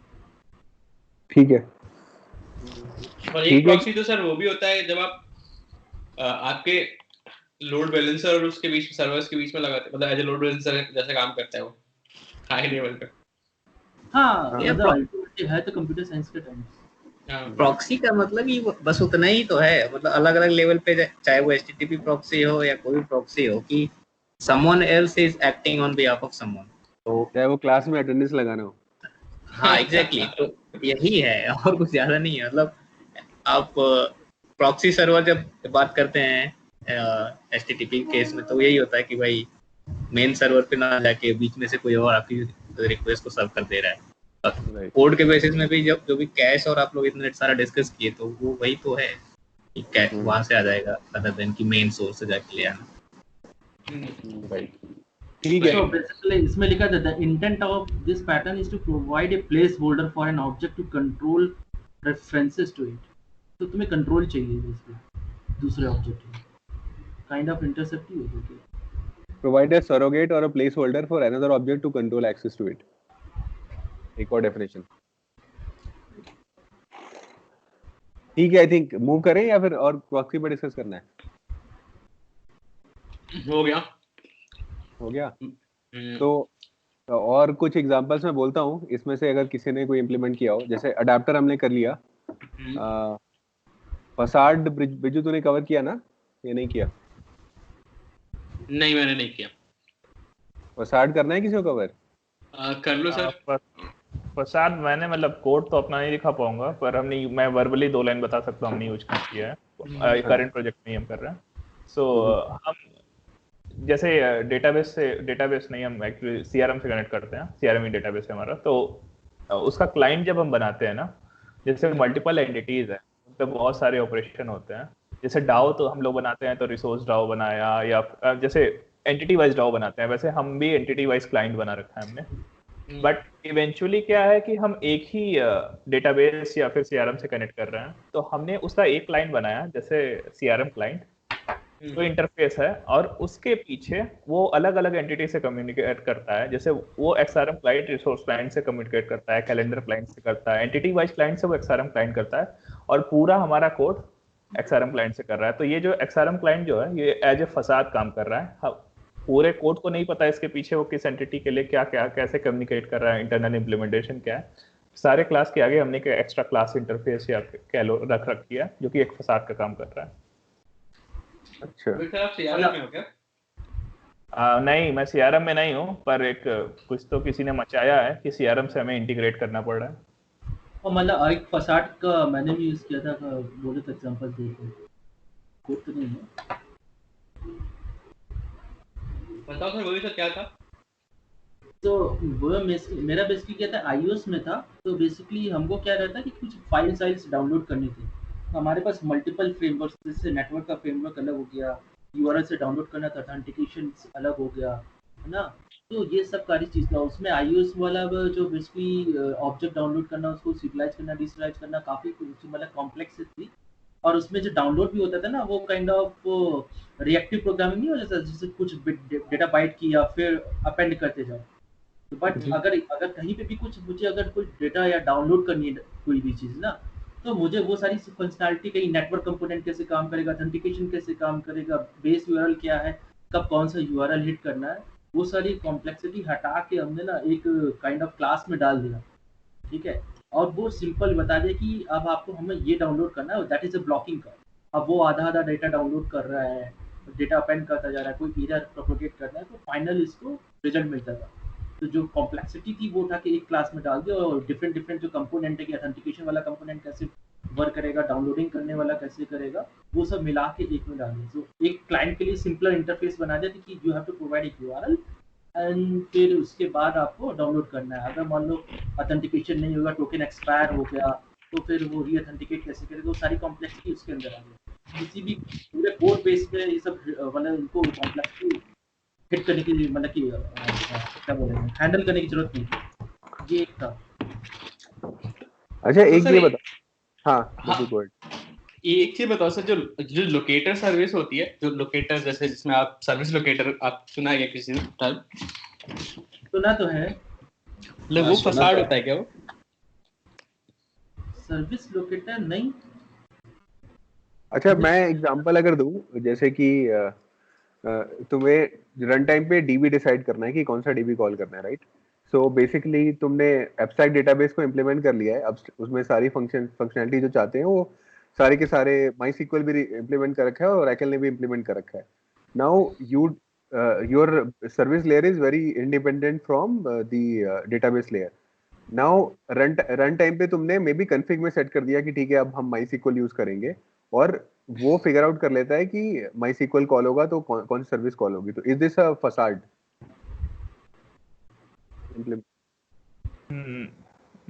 ये फसाद कैसे, मतलब तुमने एक एक्स्ट्रा क्लास बीच में खड़ी कर दी, लेकिन ऑलरेडी वो उसको ये सारा इम्प्लीमेंटेशन उसके पीछे है क्या? मतलब फसाद का ये होता है, एक लेयर तुमने खड़ी कर दी और बाकी के जो इस साइड है उसको उस साइड का कुछ पता नहीं है। हाँ, तो वही मतलब मान लो, वही तो मैं कह रहा हूँ कि डेटाबेस, मान लो डीबी मैनेजर फसाड कुछ बोल लो, ठीक है? तो डीबी मैनेजर फसाड को तुम कहते हो कि get all employ details.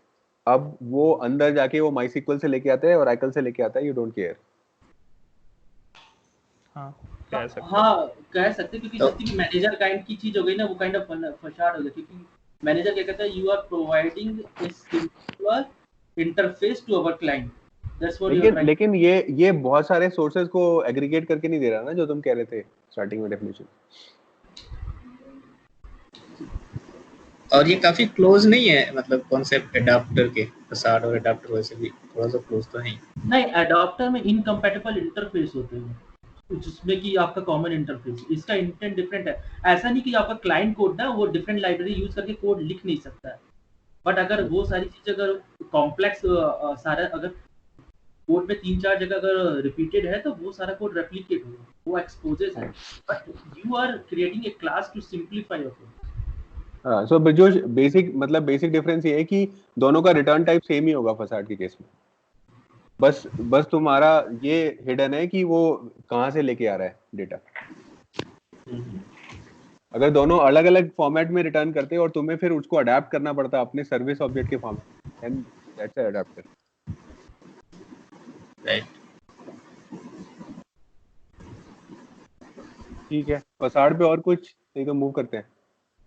Move कर कोई रियल वर्ल्ड एग्जांपल जानता है क्या जो हम डेली देखते हैं फसाड का? कोई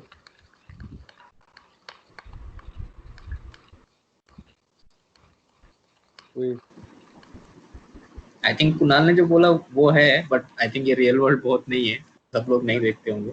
पता नहीं, आई थिंक कुणाल ने जो बोला, आई थिंक ये इस तरह का एग्जांपल आई थिंक उसमें भी दिया गया है, ये कुछ तो मार्टिन फ्लेवर। और ये जो है ना, जो कुणाल ने बोला डेटाबेस इंडिपेंडेंट होगा, ये माइक्रोसॉफ्ट जो एंटिटी फ्रेमवर्क का जो नया रिसेंट उनका है एंटिटी फ्रेमवर्क कोर, तो उसमें ये इनबिल्ट है। बस जस्ट आपको कुछ नहीं करना है, आई मीन वो क्या देना होगा, कनेक्शंस देने होंगे, अदरवाइज वो इम्प्लीमेंट करेगा सब। आपको एंटिटी बनाना है, जो भी क्लास लेवल ऑपरेशंस आप करते हो, बाकी बिहाइंड द सीन वो खुद करता है।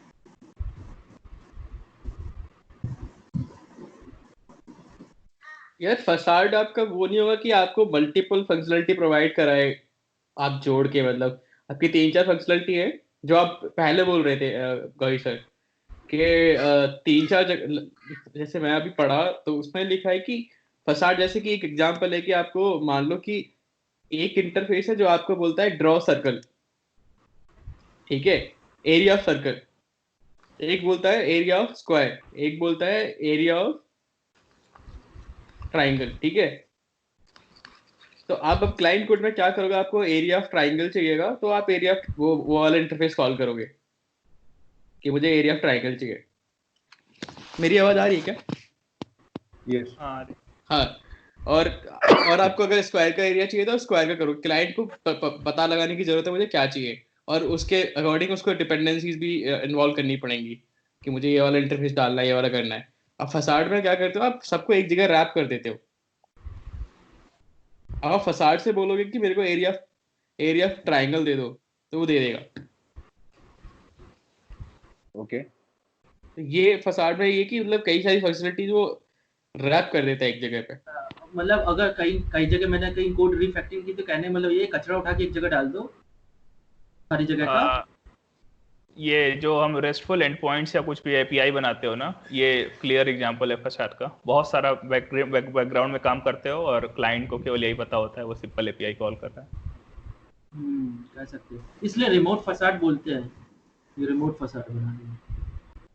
मतलब मैं ढूंढ रहा था रियल वर्ल्ड एग्जांपल, तो सबसे पहला उसने वही दिया है कि रेस्टफुल एंड पॉइंट, मतलब कोई भी एंड पॉइंट जैसे बनाते हो उसको फसाड ही कह सकते हो। कॉम्प्लेक्स इंप्लीमेंटेशन हाइड करना behind a simple method call और सिंपल कुछ भी कह लो इसको। और कुणाल सर जो एब्स्ट्रैक्शन ही बेसिकली फसाड है, तुम कह रहे हो? हाँ, मतलब पढ़ के तो वही लग रहा है। और मैंने भी, मेरे यहाँ भी जो वही किया लोगों ने, बहुत सारे मेथड वगैरह जो कॉल होते थे अलग अलग एंटिटीज पे, सबको एक के अंदर रैप करके थोड़ा सिंप्लीफाई किया है, उसको वो फसाद कहते हैं। ऐसा डिस्कशन जो रिसेंटली हमने डिजाइन डॉक पढ़ा था। ये सब पहले किया था यार। फसाद वर्ड का मीनिंग क्या होता है? फसाद का ये पेरीफेरी फेस से बना है ना? नहीं, फेस से बना है मुखौटा फसाद। घेराबंदी होती है जहाँ तक मुझे लगता है फसाद होता है। हाँ, लिटिल मीनिंग तो ये है कि फ्रंट या डिसेप्टिव आउटवर्ड अपीयरेंस। हाँ, मतलब अंदर बहुत कुछ छुपा हुआ है लेकिन बाहर से आपको इजी एंड क्लियर सिंपल सा दिखेगा। अच्छा, जो आपका सर्विस ऑब्जेक्ट आर्किटेक्चर होता है वो फसाड होता है क्या? काम तो वो भी यही कर रहा होता है। हाँ, वही सर्विस ओरिएंटेड आर्किटेक्चर ये फसाद ही होता है। विवेक ने वो तो बताया वैसे ही है।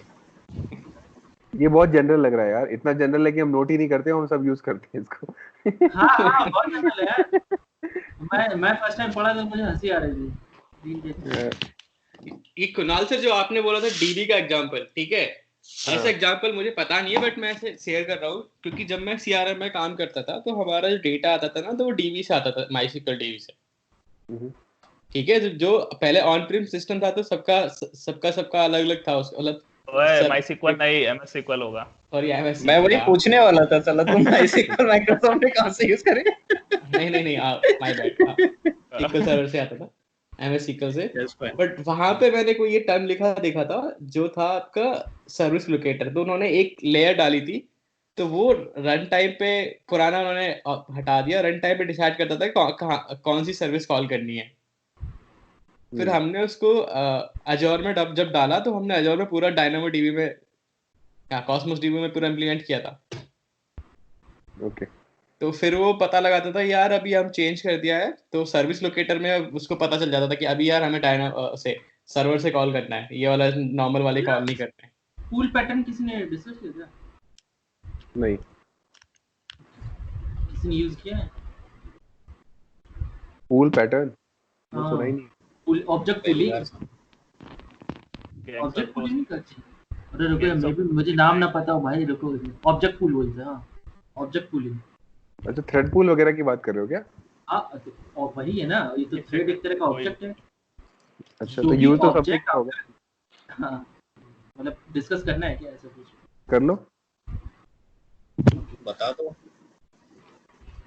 तो पूलिंग यही रहता है कि अगर कोई भी आपके ऑब्जेक्ट हो ना जिसमें कि उसका क्रिएशनल कॉस्ट और आपको क्रिएटिंग कॉस्ट उसकी ज़्यादा हो, ठीक है, तो ऐसे ऑब्जेक्ट को बार बार मतलब कि क्रिएट नहीं करते, उसको मतलब रीसेट कर सकते। थ्रेड का ऑब्जेक्ट होता है, थ्रेड की क्रिएशन आप क्रिएट करोगे तो उसकी कॉस्ट ज़्यादा होती है, तो रेदर देन उसके क्रिएट करने की जगह आप मतलब कि सिर्फ क्रिएट करके रख लिया आपने और उसको जितना भी डेटा मतलब स्पेसिफिक टू क्या बोलेंगे कॉन्टेक्स्ट पास कर दिया। अगर जिस कॉन्टेक्स्ट में यूज करना है, जैसे कनेक्शन पूलिंग यूज करते हैं डेटाबेस में, बहुत आता है कि डेटाबेस के कनेक्शन बार बार तो क्रिएट नहीं करेंगे, अगर आपके पास रिक्वेस्ट आ रही है तो कनेक्शन पूल बना के रख लेते हैं। तो यही है, जब आपका ऑब्जेक्ट क्रिएशन हो तो आप क्या करो, एक क्लास क्रिएट कर लो, वहाँ पे सेट ऑफ आईडी व्हाटएवर, मतलब कि जो भी डेटा स्ट्रक्चर फिट होता है उस पे उस आईडी के बेसिस पे वो ऑब्जेक्ट स्टोर कर लो, और हमेशा कहीं भी ऑब्जेक्ट की जरूरत हो तो आप उससे पूल से मांगो।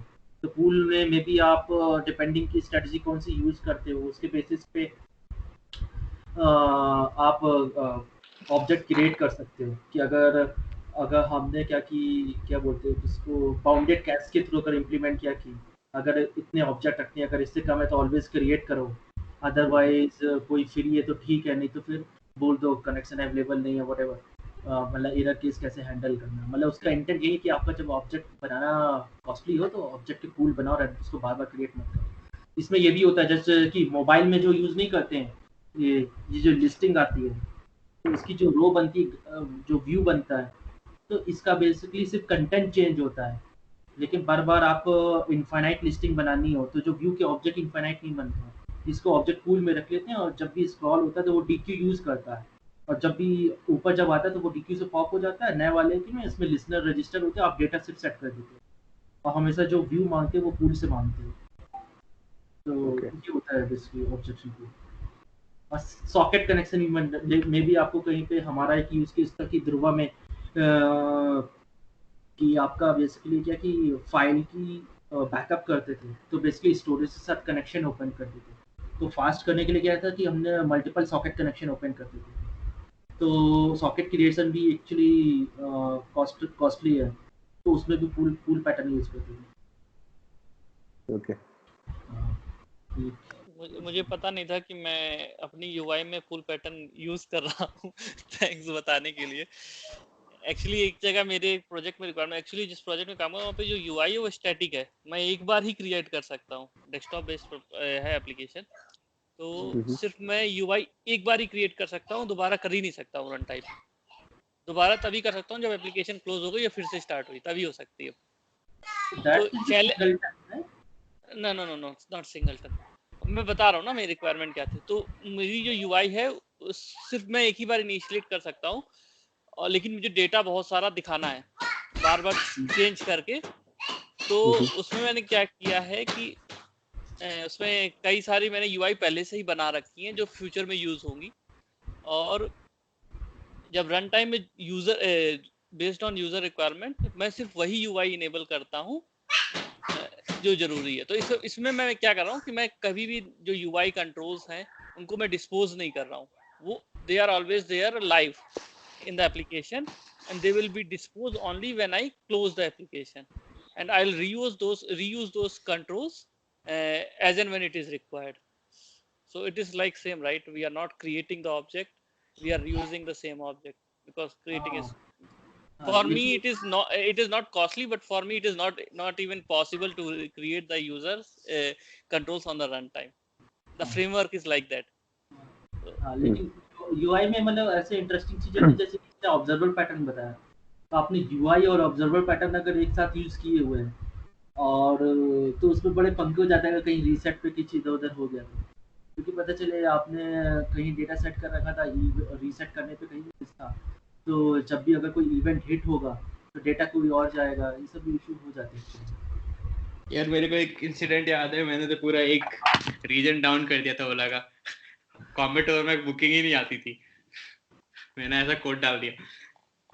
अच्छा हाँ, एक बार मैंने कुछ नया नया गया था एंड्रॉइड सीख के, मैंने क्या कचरा कोड लिख रखा है साले तुम लोगों ने, ये हैंडलर तुम अनरजिस्टर करते नहीं हो, जब भी यूआई अंदर मतलब जैसे ही पॉज पे जाता है तो हमारे रिसोर्स बचाने चाहिए, ये सब करना चाहिए, तो पॉज पे जाता है तो मैंने वो सारे इसके हैंडलर्स ब्रॉडकास्ट अनरजिस्टर कर दिए थे। और हमारे ड्राइवर इतने महान थे, वो लोग क्या करते हैं ना, बुकिंग जैसे नहीं आती थी ना तो उसको मोबाइल को ऑफ करके रखते थे, ऑफ मतलब साइलेंट करके, मतलब स्क्रीन ऑन नहीं रखते थे। स्क्रीन ऑन नहीं होती थी तो मैं सारे लिसनर हटा देता था, तो सब कुछ हमारा सब कुछ गायब। तो सब लोग कंप्लेन करते हैं हमें बुकिंग ही नहीं आ रही है, हमें बुकिंग ही नहीं आ रही है, बुकिंग ही नहीं आ रही है। तो मुझे कॉमेंटर जाना पड़ा था। मोबाइल में भी अब जब एक्चुअली जिसने ऑब्जर्वर बताया था, ऑब्जर्वर में जब भी एक्चुअली रजिस्टर करते हैं ना, तो अगर कहीं आपका सिंगलटन हो तो एक्चुअली क्या रिकमेंडेड है कि आप वीक रेफरेंसेस रजिस्टर करें, मतलब रेफरेंसेस टाइप।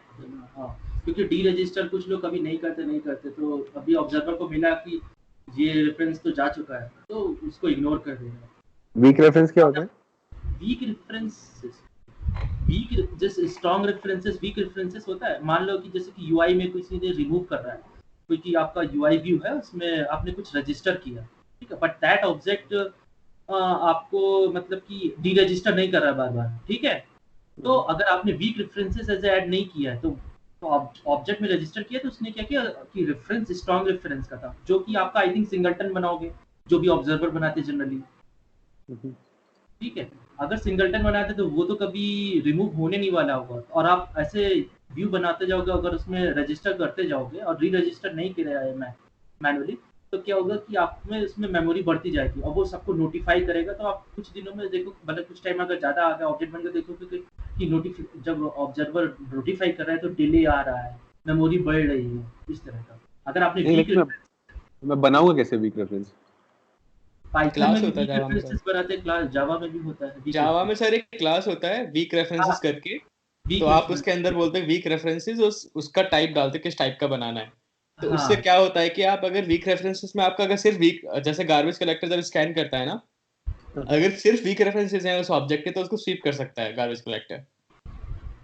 नहीं मतलब एग्जांपल देना है, मैं समझा नहीं अभी तक क्या है। अच्छा, एक let me share the same example. मैं एक बात बताता हूँ इसी में, शायद वीक रेफरेंस में, जैसे तुमने इवेंट रजिस्टर किए, राइट, तो दो ऑब्जेक्ट आपस में कनेक्टेड है क्योंकि तुमने रजिस्टर कर दिया, ठीक है। तो अब स्ट्रॉन्ग रेफरेंस जो मैं समझ में आया है, स्ट्रॉन्ग रेफरेंस में ये क्या है कि अगर तुमने एक ऑब्जेक्ट को तुम्हें डिस्ट्रॉय करना है तो तुम उसको तब तक डिस्ट्रॉय नहीं कर सकते जब तक कि पहला ऑब्जेक्ट डिस्ट्रॉय नहीं हुआ, क्योंकि तुम कनेक्ट कर रखे हो उसे, क्योंकि उसकी एक रेफरेंस ऑलरेडी, तो गार्बेज कलेक्टर कभी उसे पिक ही नहीं करेगा, डिस्ट्रॉय नहीं करेगा। तो क्योंकि already there is a reference which is for which this object is required, तो अदर ऑब्जेक्ट किस ऑब्जेक्ट की रिक्वायरमेंट है तो ये ऑब्जेक्ट कभी किल ही नहीं होगा, हमेशा लाइव रहेगा।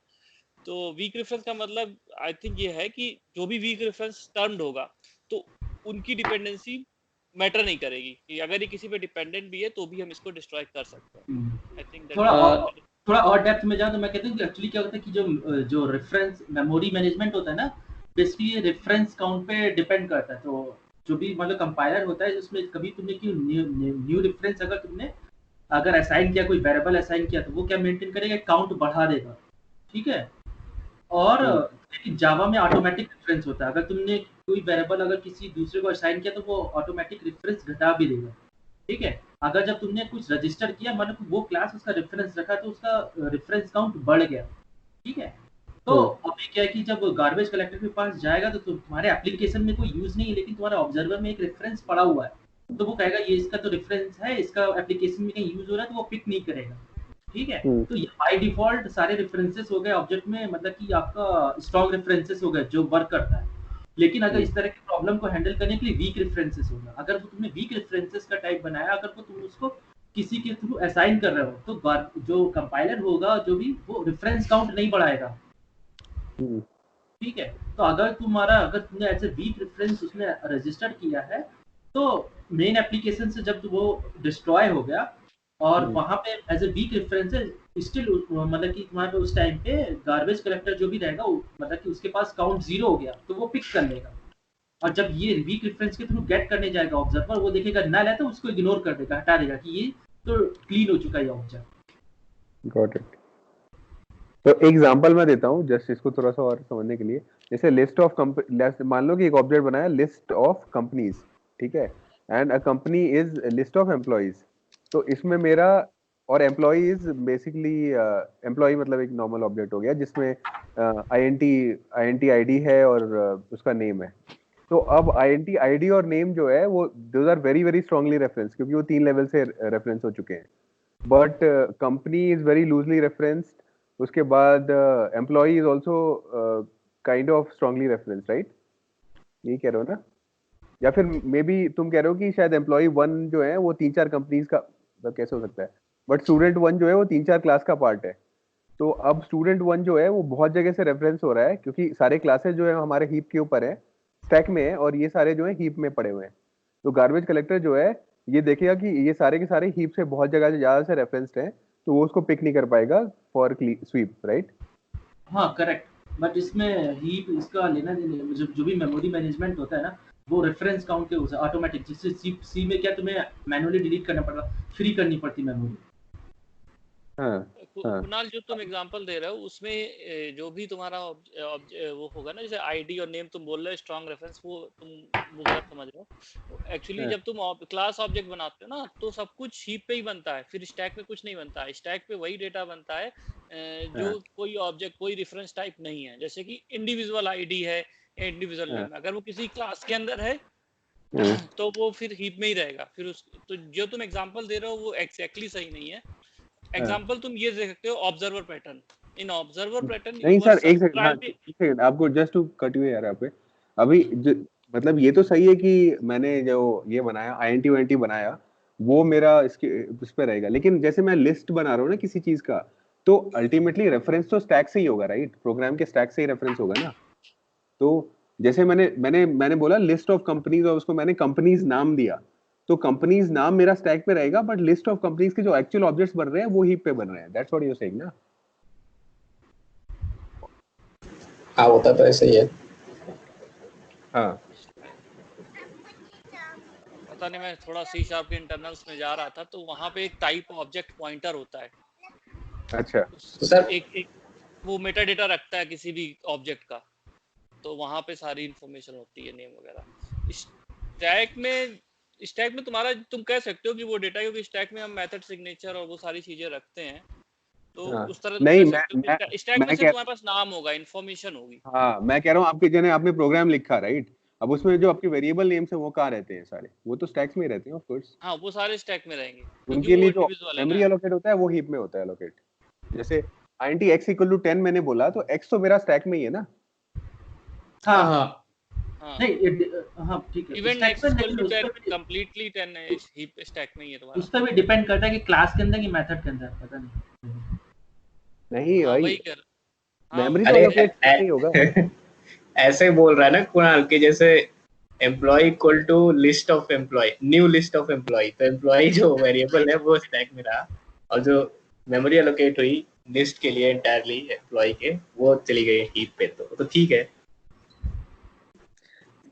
सर एक मैं एक बार शेयर करता हूँ, मैंने उसको चेंज करा है तो मैं बताता हूँ। वीक रेफरेंसेस मैंने यूज किए हैं एंड्रॉइड में क्योंकि बहुत बहुत कॉमन था उसमें यूज करना ये चीज। जावा में भी इन सब चीज के लिए भी वीक हैश मैप है ना, जैसे वीक हैश। ठीक है, तो जो मेरा पहले वाला जो रेफरेंसेस था ना सर, कि मैं वहां पे सीधे उसके स्ट्रॉन्ग रेफरेंसेस रख रहा था, ठीक है। तो मैं सीधे क्या कर रहा था, उसका लोकेशन को सीधे सेट में अपडेट कर दे रहा था, ठीक है। जावा में कॉन्सेप्ट होता है वीक रेफरेंस करके, ठीक है। तो जब भी मैं एक नया रजिस्टर करूंगा तो उसको बोलूंगा कि मैं वीक रेफरेंसेस का रखना है मुझे बस, ठीक है। रजिस्टर और रजिस्टर सेम है। तो अब क्या होगा, कल को लेट्स से कि ये वाला क्लास मैंने क्या दूसरे स्क्रीन पे चला गया, तो ये स्क्रीन नहीं दिख रहा है एंड्रॉइड में, ठीक है। दैट मींस गार्बेज कलेक्टर इसको कलेक्ट कर सकता है। आई थिंक ब्रिजेश एक एग्जांपल देके यहाँ पे वो भी समझा देते कि मतलब कि जो रेफरेंस टाइप है कैसे स्ट्रॉन्ग रेफरेंस में कैसे गार्बेज कलेक्टर ऑटोमेटिक काउंट बढ़ाता है। जैसे कोई वेरिएबल बना के 2 बार असाइन करो, फिर वीक रेफरेंस लेके असाइन करो, तो ज्यादा समझ में आएगा।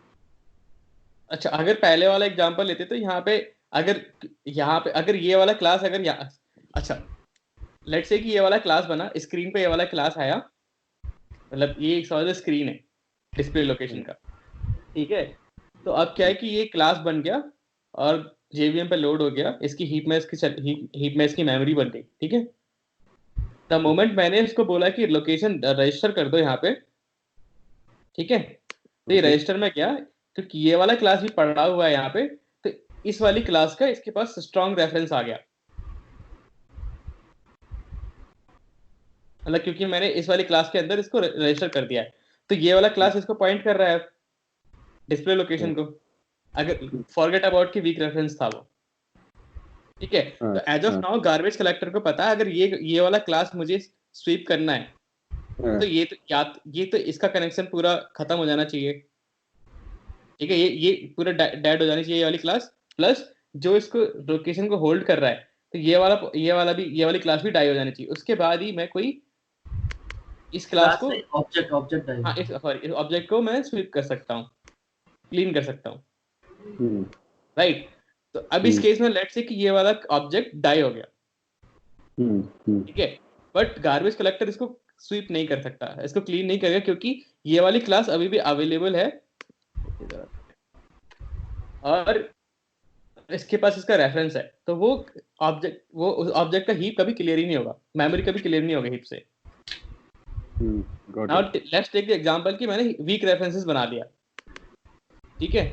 तो वीक रेफरेंस में क्या होता है, इवन दो ये इसको रेफरेंस कर रहा है बट इसको डायरेक्टली नहीं कर रहा है, इसका कॉन्सेप्ट ये होता है, जब ये वाला ऑब्जेक्ट अगर डाई हो गया तो गार्बेज कलेक्टर इसको हीप से निकाल सकता है, क्लीन कर सकता है। But what do you mean directly नहीं कर रहा, what do you mean by that? So I think directly नहीं कर रहा। अच्छा बता दो नहीं, आप बताओ सर। सो मैं ये कह रहा था कि जैसे आई थिंक पहले स्ट्रॉन्ग रेफरेंस और वीक रेफरेंस एक्सप्लेन करेंगे तो ज़्यादा मतलब समझ में।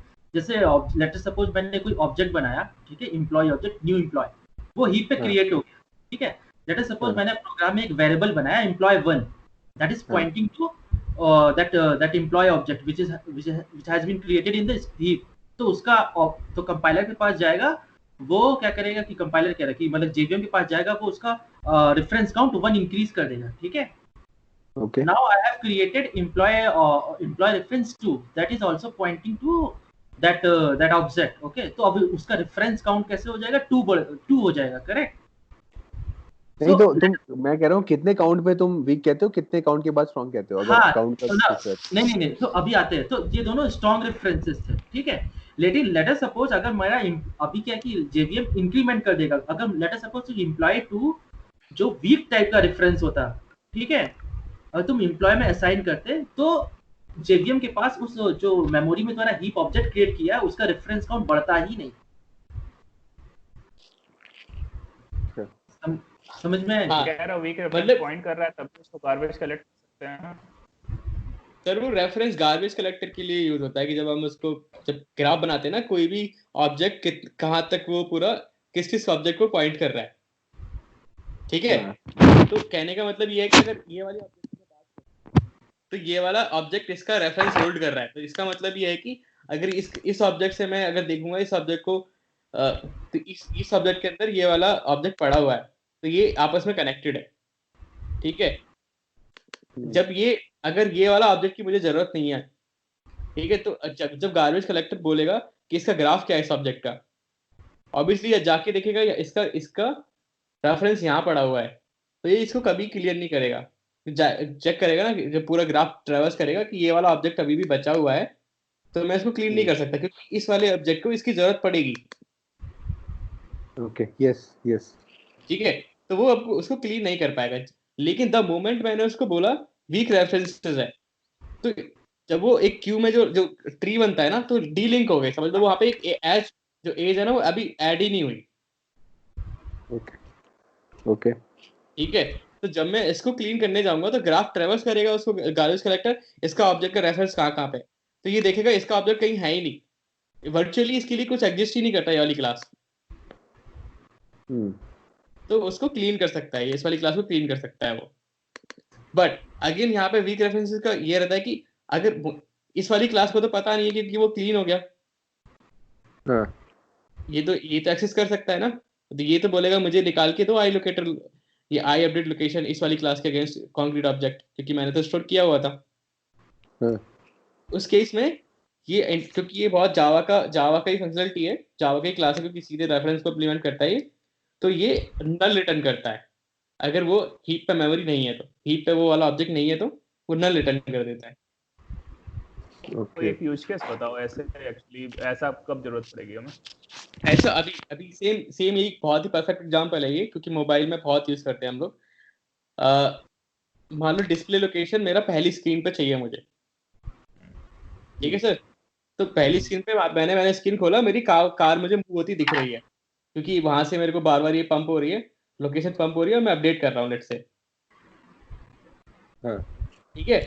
बट मीनवाइल मैंने क्या करा, उसको वहां से उठा के, वहां से वो स्क्रीन हटा के मैं पहुंच गया मान लो अपना प्राइस देखने, या फिर अपनी प्रोफाइल वाले पेज पे चला गया। ओके, ठीक है। अब प्रोफाइल वाले पेज पे चला गया, तो ये डिस्प्ले लोकेशन बैकग्राउंड में चला गया। अब जब भी जेवीएम को जरूरत होती है, तो जेवीएम क्लीन करने की कोशिश करता है मेमोरी, राइट। कुछ ऑब्जेक्ट्स को पुश करेगा, पुश आउट करेगा हीप से। हेलो, अब मैंने इसको क्योंकि अभी मैंने बैकग्राउंड किया, तो मैंने इसको डी रजिस्टर नहीं किया है अभी भी। ठीक है।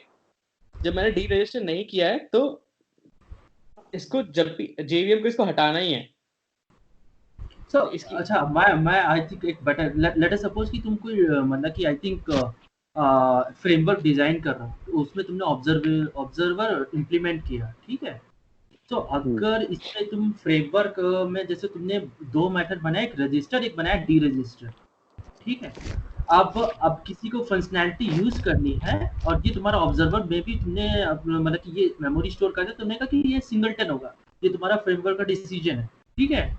अब उसको फंक्शनैलिटी यूज करनी है, वो रजिस्टर तो करेगा, लेकिन कोई अगर लेट अस सपोज ये जो कॉन्ट्रैक्टर्स को अडेयर नहीं करता, वो डी रजिस्टर नहीं करता, क्योंकि बैड एक्टर हर जगह हो सकते हैं, ठीक है। तो एज ए फ्रेमवर्क अगर तुम ऐसे सोच रहे हो, तो ये प्रॉब्लम आ सकती है। कोई रजिस्टर कर रहे हैं, और उसके बाद तो तुम्हारी लाइब्रेरी में रिपोर्ट होगा कि तुम्हारी मेमोरी लीक है, और तुम्हारी मतलब कि क्रैश हो जाता है, क्योंकि कोई बार रजिस्टर करते जाएंगे, डी रजिस्टर करेंगे नहीं, और उनके एप्लीकेशन में जो लाइब्रेरी को यूज कर रहा है, वो आपका मतलब कि उसका ऑब्जेक्ट का यूज रेफरेंसेस होगा नहीं। तो एज ए मतलब कि तुम लाइब्रेरी डिजाइन कर रहे हो, तो तुम एज ए डिसीजन लोगे कि तुम उसको हमेशा वीक रेफरेंसेस डिजाइन करोगे। अगर फ्रेमवर्क जो इसको यूज कर रहा है उसके पास स्ट्रॉन्ग रेफरेंसेस है ही नहीं, तो तुम्हारी जो सिंगलटन बनाया उसको कोई सेंस नहीं बनता था कि तुम्हारा मतलब ऑब्जेक्ट्स को स्टोर मतलब कि रेफरेंस करके रखे।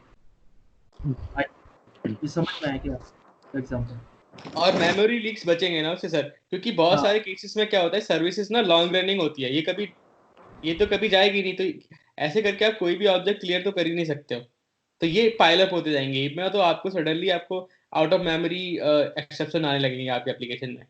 और एक बेटर एग्जांपल आई थिंक मैंने कहीं भी सपोज कि तुम मोबाइल में कोई मॉड्यूल बना रहे हो, राइट, तुमने उसमें बनाया कि कोई यूजर ऑनलाइन है कि नहीं है, जिसको अगर ऑनलाइन होना है तो तुमको कुछ स्क्रीन पे कुछ नोटिफिकेशंस दिखाने हैं, मतलब सिमिलर एग्जांपल है।